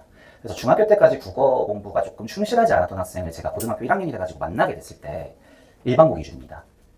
2등급까지는 진짜 맞춰드릴 자신이 있거든요. 공부를 정말 안 했던 애여도 고등학교 1학년 내신을 2등급까지는 제가 맞춰줄 자신이 있어요. 근데 2등급이면 그래도 33%니까 사실은 학원 다니면 그래도 그 정도 나와줘야 되는 거잖아요. 근데 진짜 어려운 게 뭐냐면 그 11% 정도 되는 2등급짜리 애가 그 9%, 10%짜리 1등급으로 올라가는 그 작은 간격의 차이가 되게 어마어마합니다. 정말 작은 미세한 차이거든요. 근데 쉽게 뚫기는 어려운 것 같아요. 저도 뭐 학생들 열심히 가르치려고 노력은 하지만 내신형 암기식으로 중학교 내내 공부했던 학생이 고등학교 내신은 이제 사고형 시험으로 바뀌거든요. 살짝 수능식이 들어온단 말이죠. 고등 내신은 1등급 받기가 까다로워질 수 있습니다. 제가 이제 학생들과 수업하는 어떤 방식들인데요. 넘어가겠습니다. 이런 정보들을 사실은 발견할 수 있는 안목과 눈을 길러야 국어를 좀 패턴화시킬 수 있고 구조화시킬 수 있다. 뭐 국어 영역이 뭐 경마식 보도가 뭔지 설명하는 데 목표가 있는 건 아니잖아요. 이런 것들을 발견할 수 있는 결국에 안목을 길러야 체계화된 지식이 되고 강사의 지식이 아니라 학생이 발견할 수 있는 시험 현장에서 읽어낼 수 있는 능력을 갖출 수 있다. 그런 말씀을 드립니다. 네, 뭐 체계적으로 학습 관리 열심히 하고 있고요. 자체 교재, 추가 학습, 단독방, 1대1 시스템 하고 있습니다. 상담도 뭐 하고 특히 뭐 학부모님들 이런 거 되게 좋아하시더라고요. 제가 이제 학생 중간고사, 기말고사 끝나면 한 명당 한 2~30분 정도씩 상담을 하면서 이 아이의 한 학기 동안의 총평 모습, 태도적인 면이라든지 과제를 할 때 습관 같은 것들이 되겠죠. 그 다음에 이번 시험에서 주요 오답 유형, 그 다음에 보완 요소, 어떻게 앞으로 처방을 해나가야 할지 학습 계획 이렇게 정리해서 카톡으로 보내드리거든요. 좀 아이에 대해서 객관적으로 볼 수 있는 지표가 되지 않나 생각이 듭니다. 작년에 제가 가르쳤었던 중학교 3학년 학생들의 후기입니다. 이 학생은 이제 국어가 진짜 재밌어졌다. 저한테 항상 말하는 친구고요. 저도 이제 국어를 나름대로 좀 재미있게 가르치려고 노력은 하거든요. 이 친구는 제 수업에 너무 빠져들어서 국어가 진짜 재밌어졌다. 이런 얘기해서 너무 기뻤던 친구입니다. 이 친구는 선생님이 그냥 너무 열정적이어서 나도 그냥 따라가게 됐다. 열정을. 이런 얘기 하는 학생입니다. 이 친구도 가장 재미있는 국어 수업이었대요. 열정적인 선생님, 최선을 다하시는 모습, 수업이 재밌다, 재미있으시고 친절하다. 굉장히 친절하게 합니다, 학생들한테. 왜냐면 제가 아이들에게 전하는 메시지가 사실은 뭐라고 해야 될까요? 아이들이 소화하기 힘들 수 있는 좀 뭐랄까, 약간 팩폭이랄까? 그러다 보니까 이제 그릇이라도 부드럽고 친절하게 담으려고 노력을 많이 하거든요. 그래서 저는 이제 중학교 3학년 친구들은 이런 식으로 수업하고 있습니다. 벌써 1학기는 끝났고 이제 내일부터 사실은 여름 특강이 진행이 됩니다. 그래서 일요일 11시에서 2시 수업이고요. 여름 특강이 이번에 이제 6주 강의입니다. 그래서 중학교 문법을 정리하는 시간입니다. 중1, 중2, 중3 때 배웠던 문법을 싹 정리하는 시간이고요. 그 다음에 이제 8월에서 11월은 2학기 내신 주간 때는 중학교 내신을 좀 다뤄주고요. 학교별로. 그 다음에 비내신 주간일 때는 정규 수업, 그러니까 문학, 비문학, 어휘 위주의 수업입니다. 내신과는 조금 별개예요. 그리고 이제 11월부터는 그냥 완전히 고등국어로 들어가야죠. 그래서 2학기 때만 해도 그래도 중간고사 같은 걸 보는 학교가 대부분이잖아요. 근데 이제 11월 정도부터는 이제 시험을 안 봅니다. 중학교 3학년은. 알고 계시죠? 그래서 그때부터는 고등국어 프리윈터 이렇게 수업을 진행하게 됩니다. 그리고 이제 3월이 되면 고1로 진학을 하게 되는 거죠. 그래서 이게 이제 이번 여름 특강 세부 커리큘럼입니다. 그래서 6주간의 코스고 6주 동안 이제 뭐 배우는지 정리를 해놨습니다. 그래서 이번 6주간의 여름 특강은 그냥 문법만 한다 이렇게 생각하시면 됩니다. 근데 참 이 품사 같은 경우에는 진짜 학생들 100번 가르쳐도 모르는 애들은 절대 끝까지 모르는 게 품사잖아요. 한 번은 잡아야 되거든요, 진짜 제대로. 뭐 저한테 배우면 무조건 잡힌다 이런 얘기는 아니지만 네, 그렇습니다. 그래서 이렇게 저는 수업을 하고 있고 혹시 또 궁금하신 점 있으면 언제든 연락 주시면 답변 드리도록 하겠습니다. 오늘 준비한 내용은 여기까지입니다. 감사합니다. 네. 저는 입시 수장 박도준입니다. 반갑습니다. 자료집 받으셨죠? 여기 학교에 대한 정보들이 들어있는데요. 어떤 고등학교가 좋은 고등학교일까요? 우리는 이제 객관적으로 외부에 있는 정보들에만 민감하게 반응하는데 실질적으로 중요한 한 축은 뭘까요? 우리 자녀와 합이 잘 맞아야 되는 거예요. 자, 예를 들면 자사고는 뭐 많이 알아들 보시니까 우리 지역의 일반고를 선택한다 라고 했을 때 우린 내신을 잘 받고 싶다. 그럼 내신 시험 문제가 쉬운 이 지역은 또 다 쉽습니다. 그럼 내신 시험 문제 쉬운 학교가 좋은 학교일까요? 내신 시험 문제가 또 너무 쉬워버리면 어떤 문제가 있을까요? 변별하기가 어렵겠죠? 우리 자녀도 실수할 수가 있잖아요. 주요 과목에서 한번 실수했다가 등급이 안 나올 수도 있겠죠. 그래서 어느 정도 적절하게 난이도 있게 문제를 내주는 학교가 우리 아이에게 더 맞을 수도 있는 거예요. 근데 우리 아이는 준비를 너무 안 했어요. 뭐 예를 들면 꿈이나 비전은 높은데 맨날 놀기만 했어요. 학원은 별로 안 보냈어요. 그런 경우는 또 주로 잘 따라갈 수 있는 학교 환경이 더 좋을 수도 있고, 준비는 안 됐지만 뭐 선덕이라든지 이런 광역 자사를 보내서 주위에 자극을 많이 받게 해서 같이 함께 성장하는 것을 목표로 할 수도 있어요. 그래서 제가 드린 말씀은 단순하지가 않다는 겁니다. 그렇지 않을까요? 네, 앞에 너무 진을 빼셔가지고 뭐 힘이 없으신가 본데 같이 한번 보시죠. 먼저 입시의 주요 변화입니다. 자, 우리가 서울대를 목표로 한다. 그러면 선덕 가는 게 좋을까요? 일반고 가는 게 좋을까요? 몰라요. 근데 선덕 가서 예를 들면 선덕고가 수시로 보통 10명 이상은 보낼 수 있거든요. 더 노력하면 한 12명에서 한 15명까지 수시로 갈 수도 있을 거예요. 근데 그렇게 안 가죠. 한 8명, 10명 가고 나머지는 정시로도 갈 수 있으니까. 그 말은 내신 공부가 수능하고 이어져 있는 그룹이다 이거예요. 그럼 수능 공부가 안 되어 있는데 선덕을 가면 내신 관리도 안 됩니다. 다만 준비가 안 된 학생이 아까 앞에 말씀드렸다시피 3년 동안 열심히 같이 하면서 따라가면서 성적을 올리겠다 이거예요. 그것도 나쁘진 않아요. 다만 1학년 때 들어가서 상처를 받는 경우에 마인드를 가진 친구라면 힘들 수 있어요. 나는 중학교 때 올 A였는데 내가 제일 잘났는데 고등학교에 갔더니 꼴찌더라. 큰 충격을 받을 수 있단 말이죠. 이해되셨죠? 그래서 준비를 잘 하면 됩니다. 근데 여기 보시면 2028이 지금 고2죠. 2학년들이기 때문에 우리는 여기를 이제 볼 필요가 없어요. 고3들. 지금 고3. 제가 컨설팅하고 있는 애들. 고2 애들. 얘가 고교학점 1세대잖아요. 여기부터 서울대가 지역균형으로 3명으로 잡아줬어요. 여기는 이제 선덕고가 내지 못합니다. 지역균형은. 선덕고는 수시를 써도 이쪽으로 가요. 일반 전형으로. 그럴 만한 역량이 돼요. 수학과학에 대한 심화 과정이 되어 있으니까 면접 문제가 어렵단 말이죠.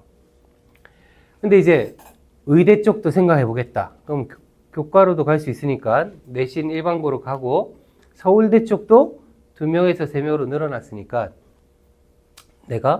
우리가 자원고나 뭐 용화여고, 정의여고 보내서 오늘 1등급 맞춰가지고 내신 성적이 우선 좋아야 추천을 받는 거잖아요. 못해도 어쨌든 3명 안에 들어야 되는 거잖아요. 이쪽으로 가서 서울대를 보내겠다라고 한다면 내신을 확보할 수 있는 공간을 찾아봐야 되는 거예요. 물론 시험 문제가 쉽게만 나와서 좋은 게 아니고 우리 아이가 어느 정도 선행을 했는데 특히 수학과학이 중요하겠죠. 그 수학과학과 가장 잘 합이 맞는 기출문제를 가진 학교도 알아보셔야 되는 거고 또 수행평가를 가지고 장난을 많이 안 치는 공간도 필요하죠. 수행평가는 우리가 깜깜해요. 알 수가 없어요. 근데 문제가 너무 쉽게 나오는 학교들은 주의해서 봐야 됩니다. 왜 그럴까요? 수행평가로 점수를 벌릴 수밖에 없는 구조예요. 그걸 이제 뒤에서 살펴볼 건데 이 중에 다 우리 서울대 목표 아닌가요? 그럼 이제 이게 제일 쉽다 이거예요. 이게 학생부 기반의 면접이고. 자, 우리 어떻게 하자? 효문고 가서 3명 안에 들어가자. 에? 정대 3등 안에 드는 게 선덕고 가는 게 쉽겠어요? 효문고에서 3등 하는 게 쉽겠어요? 그건 모르죠. 근데 어쨌든 상대적으로 효문고가 훨씬 쉬워 보입니다. 그쵸? 그 얘기입니다.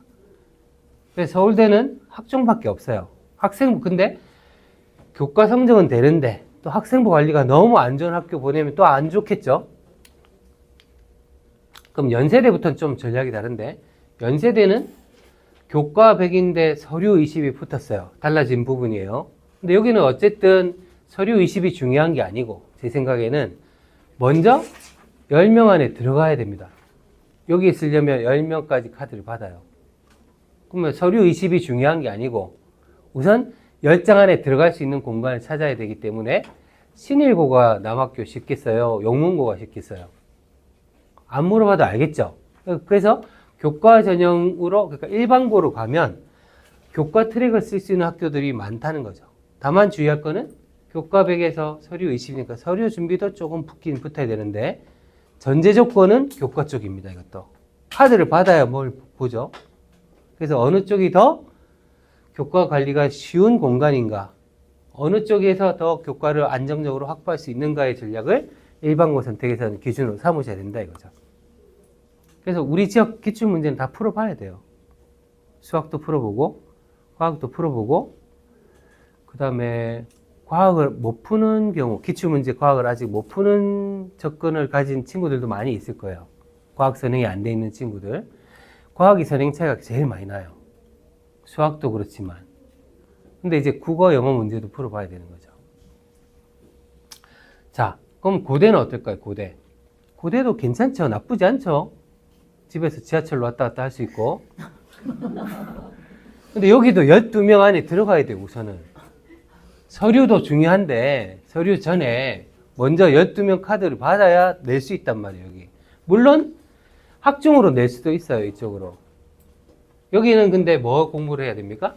사업구에서 수능 체제를 맞춰줘야 돼요. 수능 공부도 하고, 일반 내신을 해야 돼요. 그래서, 내신이 우선 1차적인 목표다라고 여기서 전략을 삼으시는 분들은 내신 관리가 되는 좀 어쨌든 턱이 낮은 데를 보내고 고대가 목표고 여기가 안 되면 여기라도 보내야지 하면 수능 공부는 따로 시키셔야 돼요. 투트랙으로. 근데 학교에 보내고 아이가 내신 관리는 될 수 있겠죠. 나 오늘 1등급 받아서 엄마 그럼 너 시험 끝났는데 뭐해? 그러면 친구들하고 저기 2박 3일로 저기 어디 놀러 갔다 올게. 이런 소리 하면 안 되게 돌리셔야 된다는 거죠. 관리를 해주셔야 된다 이거죠. 상위권 대학들은. 그렇죠? 간단하게만 말씀드리는 거예요. 앞에 자세한 내용들은 다 넣어드렸고 9등급 기준으로 몇 등급 정도가 어디를 쓰고 이런 거 다 넣어드렸어요. 5등급은 예상치인데 참고로 보시면 됩니다. 자, 근데 서강대도 괜찮은 학교잖아요. 강북에 있고 강남이면 먼데 강북에 있어서 교통도 편하고 학교 좀 작아서 마음에는 안 들지만 전통적인 강호잖아요. 여기를 보내려고 했더니 일반 1, 일반 2 학종도 있는데 학종하고 교과는 어떤 차이가 있나요? 그러면 학종은 서류 평가입니다. 서류 100. 서류로 되어 있고 교과 전형은 교과 100 이렇게 되어 있어요. 교과 평균 등급이 중요합니다. 이쪽은. 어쨌든 등급을 잘 받아야 돼요. 여긴 추천 인원이 없는데 가만히 봤더니 등급 80에 성취도 10에 출결 10이에요. 성취도 10은 그러니까 성취도 평가 나오는 과목들 관리거든요. 그러니까 이거는 교과 성적만 잘 관리하면 되는 거예요. 그러면 우리가 서영고가 목표가 아닐 수도 있잖아요. 서강대가 1티어야. 그럼 뭐 어떻게 해야 됩니까? 등급 관리만 잘하면 갈 수 있는 거예요. 굳이 이쪽으로 안 가더라도. 이쪽으로 가면 학종도 일반고에서 갈 수 있는데 이쪽은 어떤 문제가 있을까요? 여기는 일반고 친구들만 가게 판을 깔아놓았고 이쪽으로 인원을 빼다 보니까 학종 쪽 일반고 학생들의 선발 비율은 낮아졌겠죠. 반대로 말씀드리면 학종에서는 어떤 친구들? 선덕이나 뭐 신일이나 그쵸? 아니면 전국 자사고나 특목고 친구들, 외고, 대일 외고 이런 친구들도 뽑아줘야 되니까 일반고 티오가 적어져 있는 상태란 말이에요. 그리고 우리 도봉구에 있는 일반고에서 서류 평가에서 서로 경쟁이 되기엔 좀 역부족이다라고 느끼는 부분도 있어요. 여기서 주의하실 점은 우린 자사고 친구들하고 학생부 경쟁을 하진 않아요. 일반고 친구들하고 경쟁을 해요. 일반고. 자사고하고 우리 경쟁하면 상대가 안 됩니다. 그쵸? 뭐 상산고, 뭐 그 다음에 하나고, 민사고는 학생부 관리 별로 좋진 않아요. 되게 완고한데 상산고 같은 경우에도 장문을 합니다. 그냥 꾸며쓰기를 해요. 챗GPT 돌려가지고. 근데 일반고, 우리 지역에 있는 일반고 그렇게 해주나요? 안 해줍니다. 절대로. 그래서 자사고, 특목고하고 우리가 경쟁이 안 돼. 그러니까 우리는 학종이 안 돼. 일반고 보내면. 그렇게 생각하시면 안 됩니다. 우리의 상대는 어떤 거예요? 우리가 만약에 어떤 고등학교? 창동고를 갔다. 일반고. 그럼 창동고하고 일반고 학종을 냈을 때 우리 상대는 어디입니까? 대진고, 대진여고. 또 어디 있을까요? 뭐 재연고, 청원고 이런 아이들 학생부하고 비교를 해봐야 되는 거예요. 일반고끼리 경쟁을 하는 거죠. 물론 거기는 학군지에 있는 아이들하고도 경쟁이 되겠죠. 대치지역, 목동지역 아이들도 있겠죠. 이해되셨죠? 그럼 우선은 전형을 딱 봤더니 교과 전형이 항상 기본 베이스로 다 깔려 있죠. 서울대를 빼고는. 그러면 상위권 대학을 가장 효율적으로 보낸다? 혹은 확실하게 가는 방법은 일반고를 선택했을 때는 교과 전형을 놓칠 수는 없다 이거죠. 자, 그랬을 때 기억해 두실 거. 자, 서울대, 연대, 고대는 정규 석차 몇 등 안에 들어가야 된다고 그랬죠? 고대가 12명, 연대가 10명이죠. 그렇죠? 최상위를 노린다면 정규 3등. 꼭 3등이 아니라도 되지만 우리는 1학년 때 성적이 제일 좋을 거고 2학년, 3학년 갈수록 성적이 떨어지는 구조예요. 왜? 선택 과목으로 쪼개지니까. 이해되셨죠? 그러면 서울대를 목표로 하면 3등 이내. 좀 여유있게 하면 5등. 연대, 고대를 목표로 하면 10등 이내. 서강대, 성대, 한양대를 목표로 하면 몇 등? 20등 이내로 맞춰줘야 돼요. 기본적으로. 왜? 우리는 이제 추천 인원이 없어졌는데 종전까지, 올해 고3까지는 서강대, 성대가 추천 인원 20명입니다. 20명. 20명 이내라도 20등 하는 친구와 합격하기 쉽지가 않습니다. 그래서 보수적으로 잡으면 10등, 15등 이렇게 잡아야 돼요. 자, 목표 어떻게 설정하는지 아시겠죠? 우리가 서강대가 1티어다. 그럼 우리가 어디죠? 정의여고 가서 15등 이내 들 수 있는가 없는가를 재보셔야 된다 이거예요. 그냥 우리 시험 봤는데 뭐 어느 정도 잘 풀더라. 우리 아이 잘 푸네. 몇 개 틀렸네. 이게 아니고, 야, 우리가 치밀하게 고민을 하셔야 돼요. 이 학교 보내서 15등 안에 들어갈 수 있어, 없어? 이걸 고민해 보셔야 돼요. 선덕은 들어가서 15등 하면 뭐 아무 고민 안 하셔도 됩니다. 그 정도 하면 수능 그냥 문제를 그냥 선행 다 잘 돼 있고 수능까지 다 커버가 되는 아이라고 봐야 돼요. 다만 이제 학과가 서울대 학과가 마음에 안 들어. 그러면 수능으로 가는 거죠. 그게 이제 선덕이라고 보셔야 돼요. 신나죠? 자, 그러려면 중3까지 얼마나 선행이 많이 심화가 많이 되어 있어야 되나를 생각해 보셔야 돼요. 그리고 걔들을 고등학교 올라가서 따라잡을 수 있을까? 지금 상태에서? 그걸 고민해 보시면 됩니다. 따라잡을 수도 있어요. 우리 아이가. 왜? 우리 아이 잠재 역량을 무시하면 안 됩니다. 그래도 현실적인 문제도 고민해 보자 이거죠. 우리 아이 역량을 언제까지 믿을 수 없잖아요. 나이 30 됐는데 야, 너 잘할 수 있어. 엄마 아빠는 너만 믿어. 아빠 여기 CU 갔다 올게. 이럴 수도 있지만 그쵸, 이해되셨죠? 현실적으로 고민할 필요도 있다. 성대를 가려면 교과만 가지는 않고 여기는 정성평가 30이 들어갑니다. 근데 이건 이제 보통 교과 학습 발달 상황 쪽으로 반영이 돼요. 근데 이제 특이한 대학이 서성안에서 한양대가 있는데 교과 전형을 보면 추천형이 있죠. 여기는 학종평가가 40% 붙기 때문에 우리가 1티어가 서강대가 아니고 한양대다. 그럼 이거 학생부 관리가 되는 공간을 찾아야 돼요. 학생부 관리도 어느 정도 잘 해주고 내신 관리가 되는 학교. 내신이 몇 등 안에 들어야 된다고 그랬죠? 15등. 우리 지역에서 15등 이내에 들어갈 수 있는 학교가 어디냐. 그걸 찾는 거예요. 쉽죠?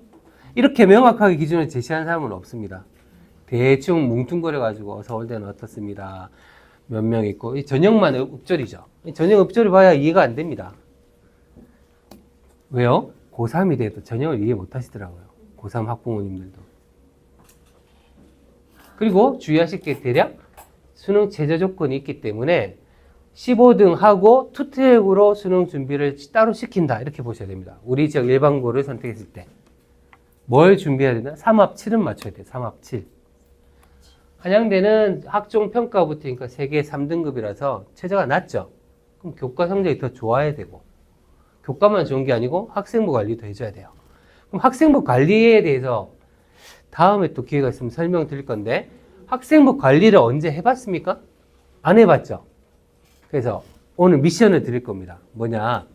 지금 우리 자녀의 여름방학부터 해서 1학년은 끝났고 2학기 학교 생활을 한번 설계하고 계획해보는 훈련을 해야 돼요. 그래서 첫 번째 과제는 뭐냐? 저를 언제 또 만날지 모르겠지만 3학년 1학기까지 학생부 다 나오지는 않을 거거든요, 지금. 근데 8월 31일 이후가 되면 정보24 앱에서 떼볼 수는 있을 거예요. 어디까지 나왔는지 모릅니다. 그래서 첫 번째, 우리 자녀의 성적표를 한번 발급해보고, 이게 제일 중요합니다. 실제로 발급해보는 거. 아, 우리 일반고 갈 건데 뭐 이거 필요한가요? 아니요. 일반고로 가도 학종이 있고, 교과를 가도 학종평가가 있잖아요. 그러니까 학교 학생부라는 거에 대한 실체를 확인해 줘야 돼요. 누가? 부모님들 말고 우리 자녀가. 아, 내가 이렇게 활동하면 이렇게 기록이 되는구나에 대한 전체에 대한 실체 확인이 필요합니다. 그 다음에 중요한 게 뭘까요? 그러면 2학기 학교 활동을 한번 설계해 보자 이거죠. 아, 진로는 어느 쪽으로 우리가 찾고 있는데 독서는 어떻게? 책이라도 몇 권 넣어보는 겁니다. 고등학교는 독서 활동이 중요하진 않거든요. 활동이 반영이 안 되니까. 근데 중학교는 독서 활동이 예를 들면 선덕고나 신일고는 뭐 없으니까 선덕고 같이 면접을 보게 되는 환경에 지원하게 되면 독서 목록도 중요합니다. 3월 1학기까지 독서가 한 권도 없는데 그러면 2학기도 넣어야 돼요. 반영되는 학기까지 넣어야 돼요. 근데 그걸 한번 연습해보고 동아리 활동에서도 그전에는 학교에서 시키는 대로 진로 활동도 학교에서 시키는 대로 하는 게 중학교 학생부잖아요. 고등학교는 달라집니다. 창체활동이라고 하는 자율활동, 진로활동, 동아리활동, 그 다음에 봉사활동은 좀 많이 축소됐으니까 이 활동들을 다 우리가 이제 주도적으로 건설해 나가야 돼요. 설계해 나가야 됩니다. 근데 그걸 언제 연습해 봤어요? 자소서 쓰는 아이들, 뭐 이렇게 영재학교 가고 준비했던 아이들, 그 다음 자소서 쓰면서 그나마 독서나 주도적 학습에 대해서 자기에 대해서 메타인지를 발휘해 본 친구들은 들어가서 좀 어느 정도 알겠어요. 근데 일반고를 목표로 한 친구들은 이게 약하다 이거죠. 그럼 뭐 하냐면 학교 생활 3월 2일 개학하면 우리 자녀들 일반고 만약 갔다 학교에서 시키는 대로 다 고스란히 그대로 합니다. 근데 이게 뭐 어디에 어떻게 영향을 끼치는지 모르고 그냥 바빠지는 거예요. 제가 확실히 말씀드릴 수 있는 게 선덕고를 다니는 친구나 창동고를 다니는 친구나 도봉고는 없어졌고 효문고를 가는 친구나 다 열심히 정신없이 코피 쏟으면서 다닐 거예요. 그래도 시간이 모자라요. 그런 상황에서 수능 공부할 수 있는 시간도 없습니다. 일본어 친구들. 그러니까 뭐가 뭔지 몰라요. 내가 지금 적어내는 이 보고서가 학생부에 어떻게 연결이 되는 거고 어떤 의미가 있는지 자기 활동에 대해서 모른다 이거예요. 그게 가장 큰 이 학생부 종합평가의 문제점입니다, 지금. 자, 너무 잔소리 같이 얘기해서 우선은 넘어갑니다. 그래서 제가 드리는 과제는 뭐라고요? 학생부를 떼볼 것. 그리고 3학년 2학기에 이게 뭐 입시에 반영되고 안 되고 이게 중요한 게 아니고 2학기 활동을 한번 우리가 좀 주도적으로 설계해 볼 것입니다. 재미있어요. 아, 내가 이렇게 했더니 이런 책이 올라갔구나를 보게 하는 게 중요합니다. 피드백하는 과정이 짧게라도 있어야 우리 자녀가 아, 이게 학생부를 관리한다는 거구나에 대한 인식입니다. 그 정도만 해주세요. 서성하는 너무 높고 중앙대만 갔으면 좋겠어. 그래도 아빠 엄마가 중앙대 커플이었는데 네가 중앙대 가면 장학금도 주고 한대. 중앙대는 가야지. 중앙대가 목표면 교과로 가면 되잖아요. 교과로 가도 15등 서성한 날급이라고 보시면 됩니다. 그러면 15등 목표로 하고 여기는 보시면 뭐죠? 아무것도 안 들어요. 등급만 관리하면 돼요. 아, 우리 학생부 3학년 여름방학 때 지나서 해봤더니 학교 생활 관리 안 돼. 우리 애는 좀 그런 주도적인 탐구력이 좀 떨어져. 그럼 뭐만 시켜요? 내신 관리만 해서 중앙대 가면 실패한 건 아니지 않습니까? 중앙대 엄청 떴어요. 중앙대 엄청 높습니다. 중앙대. 여튼 그렇습니다. 그러니까 목표를 우선 정하고 제가 말씀드린 것들은 일반고 트랙으로 갈 때는 교과 전형이 아무래도 유리하더라. 상위권 대학을 목표로 한다면. 그럼 보통은 이제 여기에 지원하는 등급이 안 나오고 아슬아슬하게 등수가 20등, 25등, 30등 하는 친구들이 학종을 쓰는 겁니다. 학종으로 가면 뭘 해야 돼요? 학생부 관리를 해야 돼요. 탐구 보고서도 쓸 수 있어야 되고 발표도 해야 되고 자기 주제를 찾을 수 있는 역량이 있는 친구인데 그걸 언제 하냐 이거죠. 그런 학원이 있습니까? 없잖아요. 그러니까 평소에 독서라도 많이 하고 발표를 즐겨 하는 친구라면 괜찮다 이건데 그런 학생들은 아무래도 연과고로 준비했던 친구, 자사고로 준비했던 친구들이 유리하더라 이거죠. 왜? 한번 해봤으니까. 뭐이라도 해봤으니까. 근데 일반고를 목표로 한 친구들은 그런 부분들이 많이 약하다는 걸 계속 반복해서 말씀드린 겁니다. 자, 학교 유형별 전형들 한번 보실까요? 영재학교 패스하고 과거 관심이 있으신가요? 패스할까요? 우리 세종이나 한성만 보면 됩니다. 수학과학 성적이 좋아야 되겠죠, 이 친구들. 자, 전국 단위 자사고인데요. 용인 외대부고, 민사고, 상상고 다 관심이 많으시죠? 특히 상상고도 엄청 관심이 많으신데요. 상상고는 어떤 자사라고 보셔야 될까요? 수시 중심일까요? 정시 중심일까요? 정시파입니다. 자, 외대부고는 수시파일까요? 정시파일까요? 수시도 만만치 않고 괜찮고 정시도 괜찮은데 기본적으로 이런 학교들은 다 정시 역량이 준비가 돼 있어요. 즉 수학과학뿐만 아니라 국어, 영어에 대한 수능 기출 문제를 풀어본 경험이 있는 친구들이에요. 다른 게 아니고 우리 지역에서 용인 외대부고 가긴 하는데 예를 들면 대치나 이런 지역 친구들이 여기 많이 가겠죠. 얘들은 중학교 2학년부터 국어, 수능 기출 문제 풀고 있어요. 경험이. 그러니까 지문에 대한 국어, 영어만 하더라도 지문에 대한 경험 폭이 우리하고 많이 차이가 날 수 있다 이거예요. 이거 왜 말씀드리냐면 내신 시험 문제를 접근할 때 예를 들면 내신은 그렇게 어렵지는 않을 수 있어요. 수능처럼. 하지만 우리 아이는 처음 보는 중간고사 시험 대비를 하는데 정해진 시험 범위 내에서 이거 소화도 못해요. 문제를 다 못 풀 수도 있어요.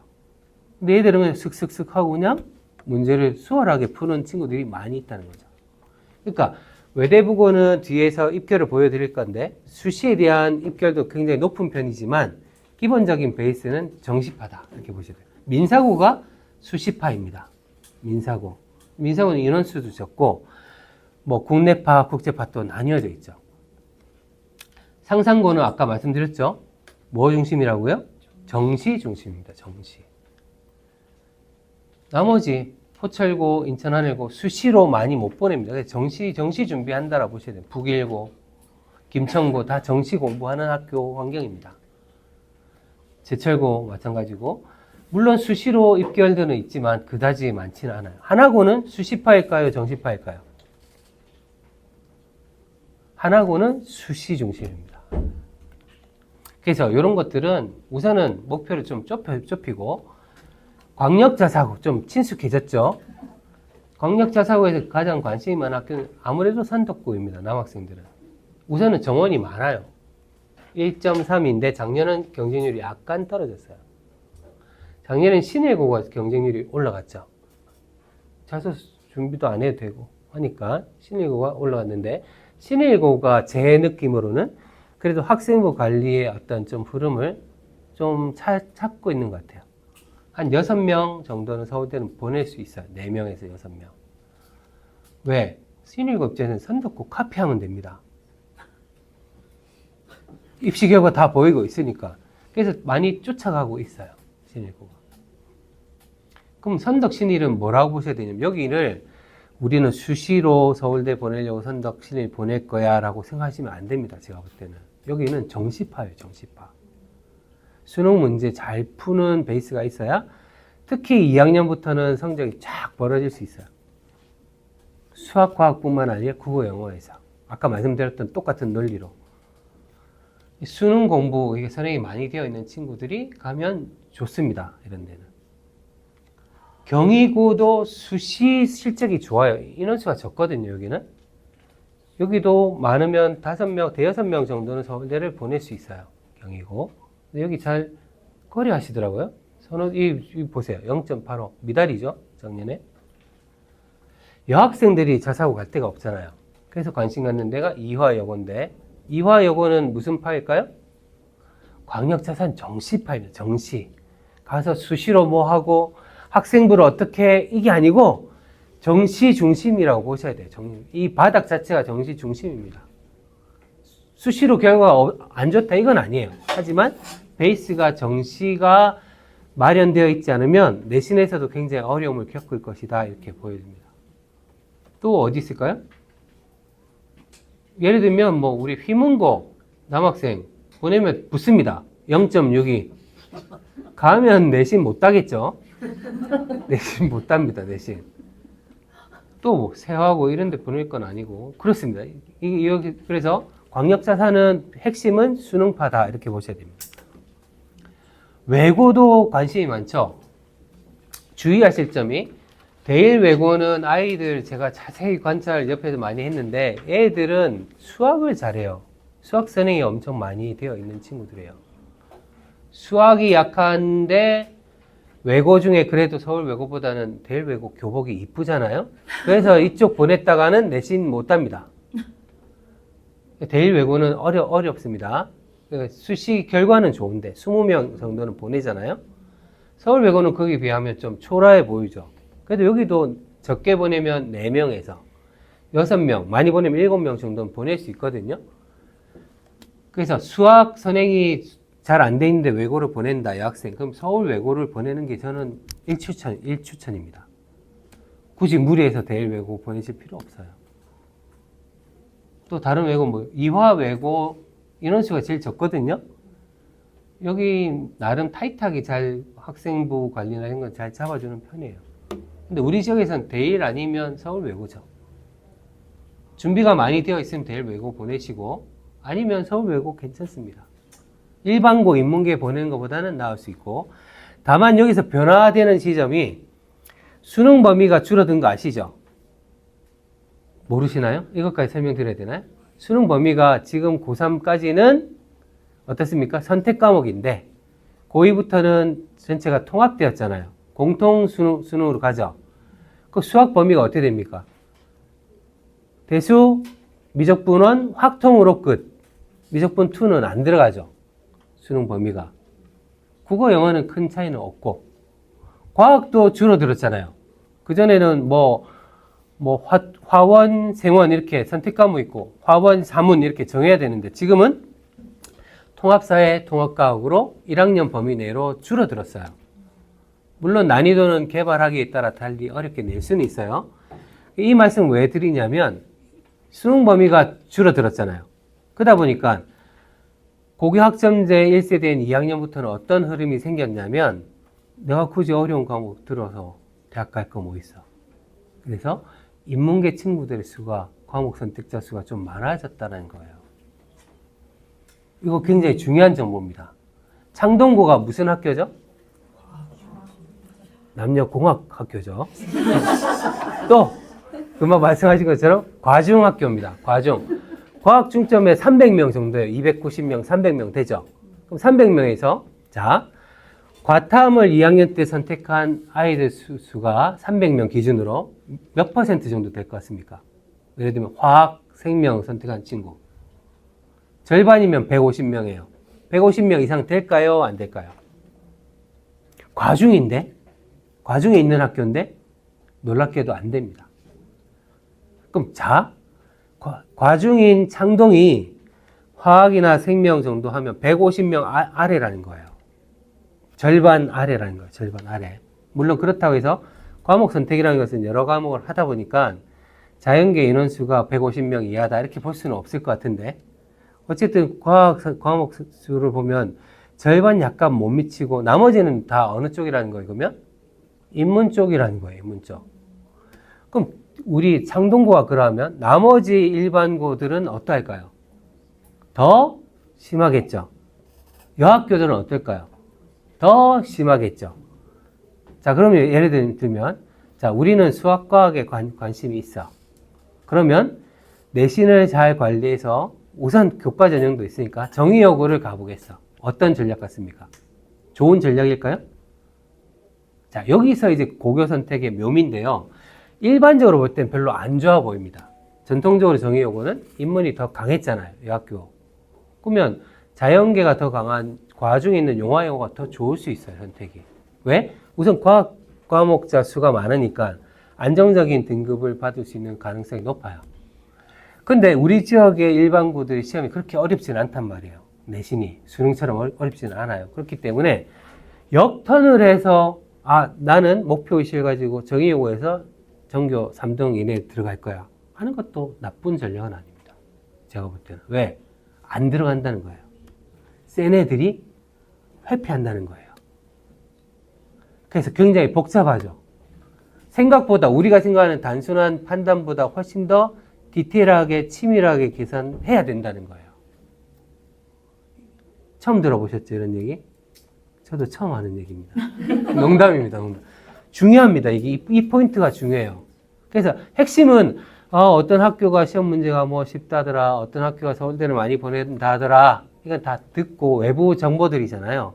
뭐하고 조화가 안 돼 있어요. 우리 자녀 현재 상태하고 이게 안 돼 있는 상태인 거고, 더 친밀하게 봤을 때 그래 우리 어떤 공간에 넣으면 요거는 할 수 있겠어를 찾으셔야 된다는 거죠. 그게 학교 선택이에요. 그래야 예를 들면 정의여고가 나쁘다는 게 아니에요. 정의여고 가더라도 울지 않죠. 왜? 우리가 선택해서 갔으니까. 우리는 어떻게 생각해요? 1순위는 창동고고 2순위는 저기 넣었는데 하나도 안 되고 뺑뺑이 돌려가지고 정의여고. 와, 아이고 이거 어때요 선생님? 이사라도 갈걸. 이런단 말이에요. 그러니까 시작부터 뭔가 안 좋은 상태로 시작하게 되는 건데 그렇게 할 필요가 있나요? 좀 더 치밀하게 전략을 짜야 된다는 거예요. 자, 제가 무슨 얘기하고 있죠 지금? 자, 다음 페이지 넘어가 볼게요. 자, 일반고 한번 볼까요? 일반고. 남학교 우선 보면 중계지역에 있는 학교들 260명, 286, 231, 청원고가 314. 청원고가 제일 가깝죠, 그래도. 314명. 상계고 178명. 상계고는 저번 달에 제가 설명회 갔다 왔어요, 학교에. 학교가 작긴 작더라고요. 자, 여고 269면 영신이 좀 적고, 해성여고가 253명, 청원여고 258명.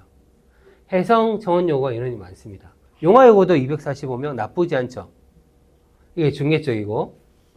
자, 공학으로 가면 월계, 노원, 불암, 상명, 수락, 염광, 한국 369인데 이런 수가 제일 많은 쪽이 상명고 쪽이 많아요. 자, 도봉구로 가볼까요? 도봉구를 뺄까요? 누원고, 자운고, 창녕고, 효문고, 정의여고. 정의여고 빼고는 다 공립입니다. 인원수를 한번 보시죠. 누원고 125명, 자운고 250. 자운고가 인원이 많습니다. 창동고 인원이 331명. 인기가 제일 많아요. 여학생들은 창동고 수학과학만 좀 잘 되어 있으면 이쪽이 괜찮겠다고 생각을 많이 하죠. 인원수도 많고. 근데 이게 표피적인 생각이라는 거예요. 한 단계 더 들어가 봐야 된다, 이거. 효문고 142명이죠. 우리가 꼭 의대를 보내겠다. 전교 1등 하겠다. 창동고 가면 센 애들이 꼭 있습니다. 강남에서 온 애들도 있어요. 역으로. 그럼 우리도 마찬가지로 우리 의대 꼭 갈 거야. 교과 내신 딸 거야. 올 1등 할 거야. 효문고를 역턴으로 보내는 거죠. 그쵸? 그리고 뭐 하면 됩니까? 우리 필가수 원장님한테 우리 효문고 내신 책임져라. 책임져라. 그렇게 하는 거죠. 그러니까 꼭 정해진 대로 가면은 그게 흐름인 것 같지만 그렇지 않다는 걸 저는 말씀드리는 거예요. 그리고 우리가 어디로 배정받을지는 모르지만, 그쵸? 어쨌든 어떤 공간, 반대로 보면 이렇습니다. 우리가 전략적으로 짰을 땐 그래. 역턴에서 효문고 와서 1등 하는 건데, 우리 마음대로 이 학교 배정이 안 될 수 있잖아요, 일반고는. 창동고 가게 될 수도 있고. 가면 이렇게 생각해야죠. 이 학교는 이런 특징이 있으니까 이런 걸 주의해서 요걸 준비해서 가면 돼. 플랜을 짜서 들어가면 괜찮다는 겁니다. 어느 학교든. 그렇지 않나요? 문제는 우리 자녀가 충분히 준비가 되어 있는 거예요. 학생부가 뭔지도 모르고 나는 올레인데 엄마 나는 천하무적이야. A가 뭐 한 50% 이상이 되는 거죠. 다들. 자기는 지금 잘하고 있다고 생각하는 거예요. 그게 나쁘다는 게 아닙니다. 잘하고 있는데 여기서 멈춰 있다는 게 문제인 거죠. 지금 해야 됩니다. 지금. 중학교 3학년에서 준비를 많이 해서 올라와야 고1 때 보람이 있어요. 지금 안 하고 언제 합니까, 아이들은? 윈터 때 하죠, 윈터 때. 윈터 때 하면 한계가 있잖아요? 다 윈터 한다 이거예요. 다 윈터 한다. 윈터 때 10시간 하는 것보다 지금 우리 자녀들 관찰해 보세요. 자, 첫 번째, 학원을 갔어요. 학원을 갔는데 과제를 많이 빼먹어요. 학원에 늦잠을 자고 지각을 많이 해요. 이것도 수정 안 되고 고등학교 들어가면 그대로 부모님께 보답합니다. 두 번째, 자, 우리 애를 가만히 보세요. 우리 아이의, 자, 눈을 감으시고 우리 자녀의 방에 한번 들어가 보세요. 엉망이죠. 바닥에 뭐 참고서에 과자 부스러기에 자기 방 안 치웁니다. 자기 책장에 뭐가 꽂혀있는지 몰라요. 야, 너 그 책 어디 있니? 엄마, 난 몰라. 엄마가 찾아. 이렇게 되죠. 자, 고등학교에 가면 우리가 다뤄야 될 정보의 수가 엄청나게 늘어나는 거라 보시면 돼요. 과목 정보뿐만 아니라 활동적인 측면에 있어서도. 근데 그것들을 우리 자녀는 소화를 못해요. 웬만큼 성적이 좋은 친구들도 이게 다 역량이 소화가 안 됩니다. 그러니까 지금 중3 때 우리가 해야 될 거는 이 정보를 우리 자녀가 원활하고 효율적으로 관리할 수 있도록 해주는 거예요. 첫 번째, 그래서 두 번째 과제는 우리 자녀의 방을 스스로 정리하게 만들어 주셔야 돼요. 꼭 우리 부모님 눈으로 볼 때 깨끗해 보일 필요는 없어요. 근데 자기 루틴과 자기 로직에 따라서 어떤 책은 어디에 있고 뭐는 뭐가 있다. 자, 엄마가 예를 들면 뭐 가방 어디 있는 거 가져와 했을 때 바로 끄집어내서 알 수 있는 정도면 됩니다. 자기 손안에 있는 정보들을 그러니까 지금 제 전략은 이거죠. 지금 작은 조합 단위의 어떤 정보들을 우리 자녀가 현재도 허덕허덕대고 처리를 못하는데 고등학교에 가면 작살난다 이거예요. 자, 예를 들어 볼까요? 수학 필가수 다녀요. 그럼 필가수 수업만 하나요? 과제량도 많이 내주겠죠. 그럼 프린트물도 있고 보조 교재도 있어요. 그럼 학교를 다녀요. 학교도 교과서 있지만 교과서 잘 안 볼 거고 보조 교재를 볼 거고 프린트물 있을 거예요. 뒤죽박죽입니다. 수학 한 과목만 봤는데도 정보원이 3개, 4개, 5개, 6개 있어요. 이해되시죠? 이게 통합이 안 되는 겁니다. 통합이. 그리고 통합이 안 되다 보니까 내가 오늘 공부하는 내용들이 내 지식에 어떤 영향을 끼치는지를 몰라요. 딱 정확하게 말씀드린 거예요. 우리 도봉구 지역에 올레이를 받는 중학생 3학년이 이 상황에 있다는 거예요. 자, 그러면 이 상황에서 다른 친구는 어떤 친구들이 있느냐? 이 상위 포지션에 있는 친구, 자기가 뭘 하고 있는지를 알아요. 내가 뭘 공부하고, 뭘 하고, 그 다음에 뭘 하고 싶은지가 정해져 있어요. 요거를 보시라는 거예요. 우리 자녀가 똑같은 A인데, 우리 자녀는 어떤 수준이 어떤 상태인지를 분석해 보시고 관찰해 보셔야 된다는 거예요. 그래서 제가 입시 중3 설명회 때 늘 드린 말씀이 여기 계신 부모님들은 알고 있다는 거죠. 우리 자녀가 지금 고등학교에 가면 몇 등 할지 알고 있다는 겁니다. 근데 외면하고 안 보는 거예요. 우리 아이 올레이니까 잘할 거야, 잘할 거야. 안 봐요. 이해되십니까? 지금 보셔야 돼요. 이런 설명에 이 정보들 듣는 것보다 훨씬 중요한 게 우리 자녀에 대한 관찰입니다. 관찰을 가만히 보면, 아, 우리 애는 고등학교 가면 어느 정도는 하겠다가 정해져 있어요. 그래야 고등학교를 고르죠. 제 말이 틀렸나요? 너무 잔소리 같아서. 자. 아이고. 어디에 가신다고요? 어디 가시려고요? 자, 합격자 이거 패스하고요. 자, 여기 광역자산 보세요. 선덕고가 작년에 수시 9명, 정시가 26명이잖아요. 그쵸? 그 중에 11명이 아마 현역일 거예요, 현역. 졸업생인가 그럴 거예요. 그쵸? 졸업생이 재수생. 네. 재수생 비율일 거예요. 재수생이 27명. 재수생이 네. 제가 적은 거죠? 네, 맞습니다. 그러니까 선덕도 네, 어쨌든 수능에 대한 베이스가 기본이 되는 학교다. 이렇게 보셔야 됩니다. 신일도 나와 있나요? 신일 훌륭하죠? 6명. 정시는 1명. 아무래도 공부 잘하는 친구들은 선덕으로 많이 가 있다. 혹은 선덕이 훨씬 더 체계적으로 주도적 학습을 시킨다. 주도적 학습이 아니고 강제 야자를 시키는 거죠. 공부할 수밖에 없는 구조를 만드는 거죠. 자, 외고, 서울 외고 4명. 적게 보내면 3명, 4명. 많이 보내면 6명, 7명. 꽤 괜찮습니다. 인문에서는. 대일 외고는 20명 정도는 보내죠. 자, 그래서 우리 지역 일반고, 이게 글자가 깨졌네요. 자료집 보시면 됩니다. 여기 왜 이 기화무늬가 들어와 있죠? 자, 자료집에 뭘 보시냐면, 제 자료집이 뭔지도 모르시면 안 돼요. 이거 고교 분석과 선택. 이건데요. 서울대 합격자 말고, 중요한 게, 너무 이 깨알 같아가지고, 여기 학교, 평균하고 A 성취도 비율 있죠? 여기가 12페이지에 있습니다. 지금 잘 안 보이실 건데, 대충 설명만 듣고 대기 가서 보시고, 더 자세히 보시려면 학교 알림이 들어가시면 됩니다. 그래서 전체 학교를 다 이해할 필요는 없고요.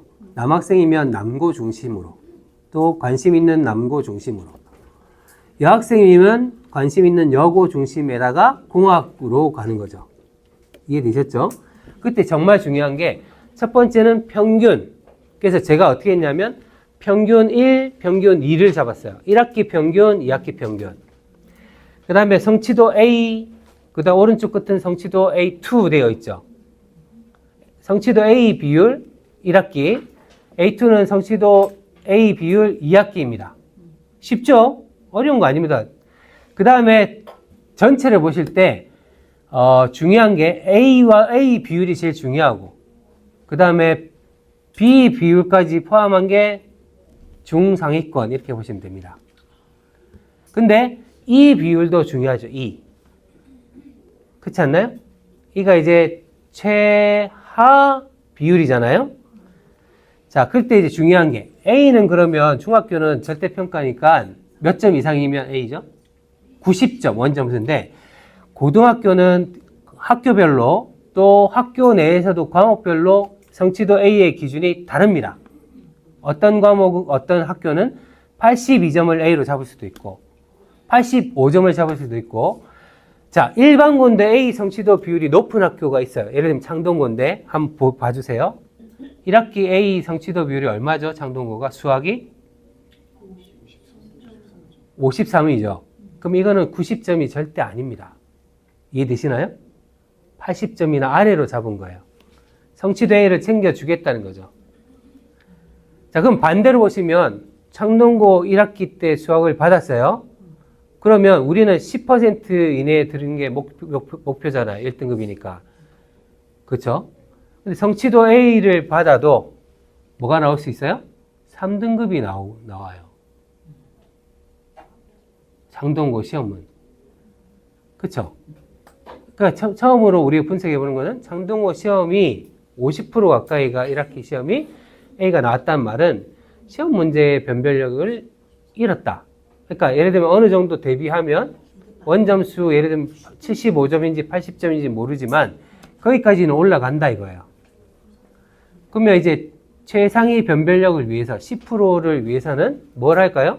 2학기 때 시험 문제 어렵게 내거나 그 다음에 어려운 문제 몇 개가 있겠죠. 그렇죠? 그러면 우리가 창동고 기출 문제를 구해서 그 어려운 난이도의 문제가 어느 수준인지를 보는 거예요. 그러면 좀 도움이 되겠죠. 아, 이 학교 문제 우리 소화할 수 있어? 없어? 근데 그 분석이 잘 안 되면 우리 필가수 원장님께 여쭤보면 됩니다. 그렇지 않나요? 전문가니까.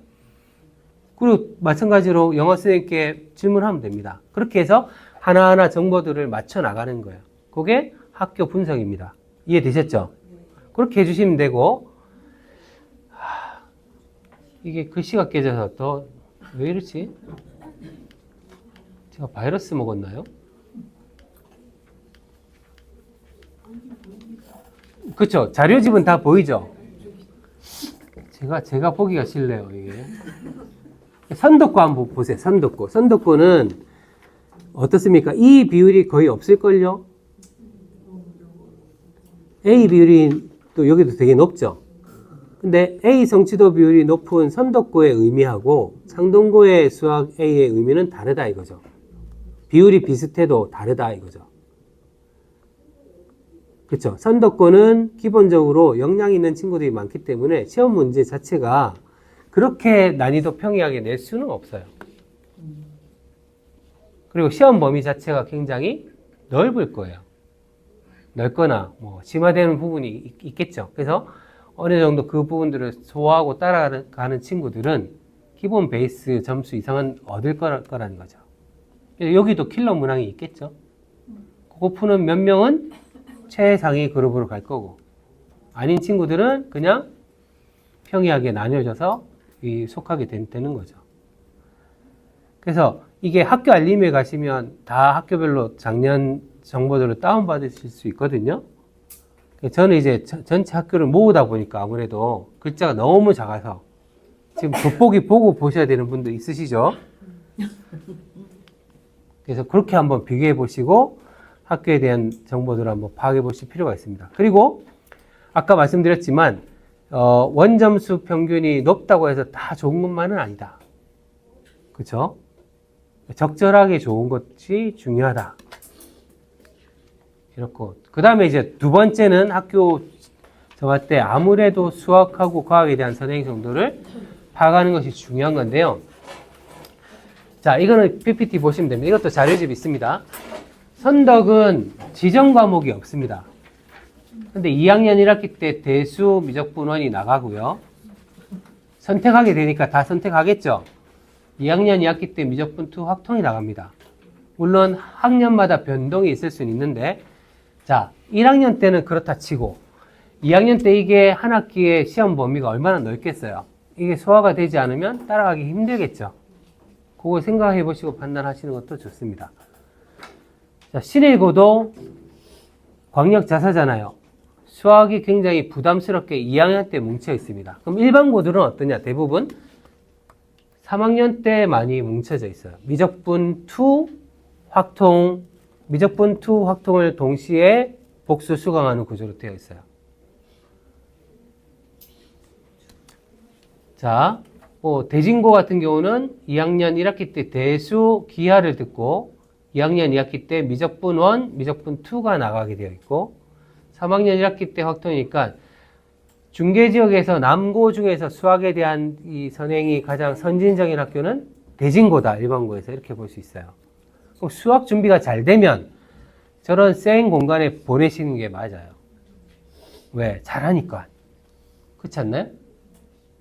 재연고도 확통이 2학년 1학기 때 내려왔죠.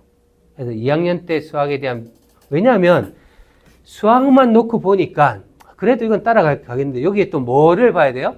과학. 2학년 때 과학을 보통 3과목 듣게 됩니다. 잘하는 친구들은. 과학 3과목에 수학 2개씩 학기마다 가지고 가려면 얼마나 준비가 돼야 될까를 생각해 봐야 돼요.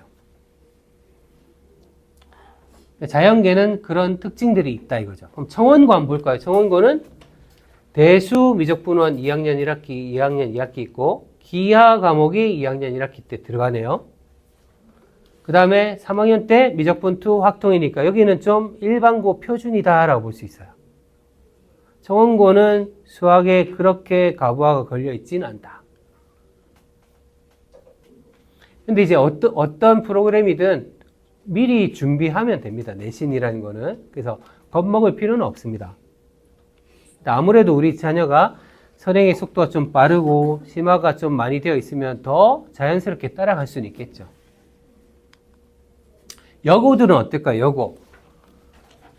여고들은 자 일반적으로 아까 청원고하고 같은 패턴입니다. 대수 미적분원이 있고 기하를 배우고 청원여고, 확통과 미적분2를 3학년 때 배우는 구조로 되어 있어요. 용화여고도 마찬가지죠. 대수 미적분원이고 기하가 2학기 들어갔을 뿐이고 똑같습니다. 거의 대동소이하고 남녀공학도 다 마찬가지라고 보시면 됩니다. 우리 지역은 어떨까요? 자, 자운고 대수 미적분원 기하 똑같죠? 확통 미적분2. 창동고 대수 미적분원 확통 미적분 똑같죠? 똑같습니다. 그러니까 남녀공학이든 여고든 우리 지역 학교들의 수학 패턴은 그렇게 선진적이진 않기 때문에 그때그때 잘 소화해서 따라가는 전략을 펼칠 수 있다 이거죠. 자, 학교 프로그램도 있는데 이거는 참고로 읽어봐 주시고요. 영재학급도 있고 하면 아무래도 학생부 관리가 체계적으로 좀 잘 되는 학교다 이렇게 보시면 될 것 같고요. 학교별로 뭐 많습니다. 자,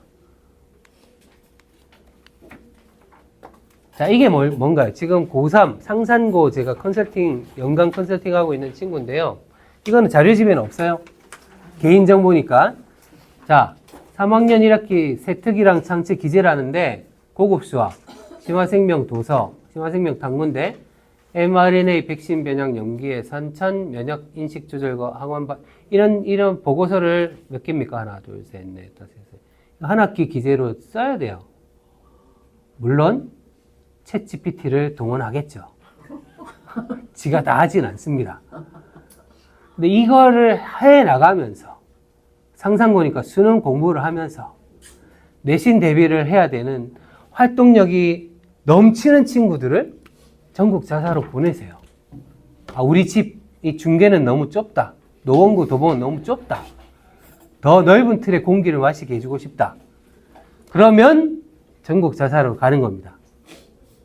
반대 전략도 있습니다. 그러니까 모든 거는 어떤 유형은 어디를 가야 된다는 것은 세상을 너무 단편적으로 보는 거예요. 근데 우리 아이가 지금까지 늘 불만인 거는 너무 좁은 틀에 갇혀가지고 그냥 뭐 문제 풀고 학교 시험 공부하고 과제만 풀고 있어. 이런 친구들에게 전국 자사고를 도전시켜 주는 거, 그 환경을 보여주는 것. 다만 상처를 안 받아야 됩니다.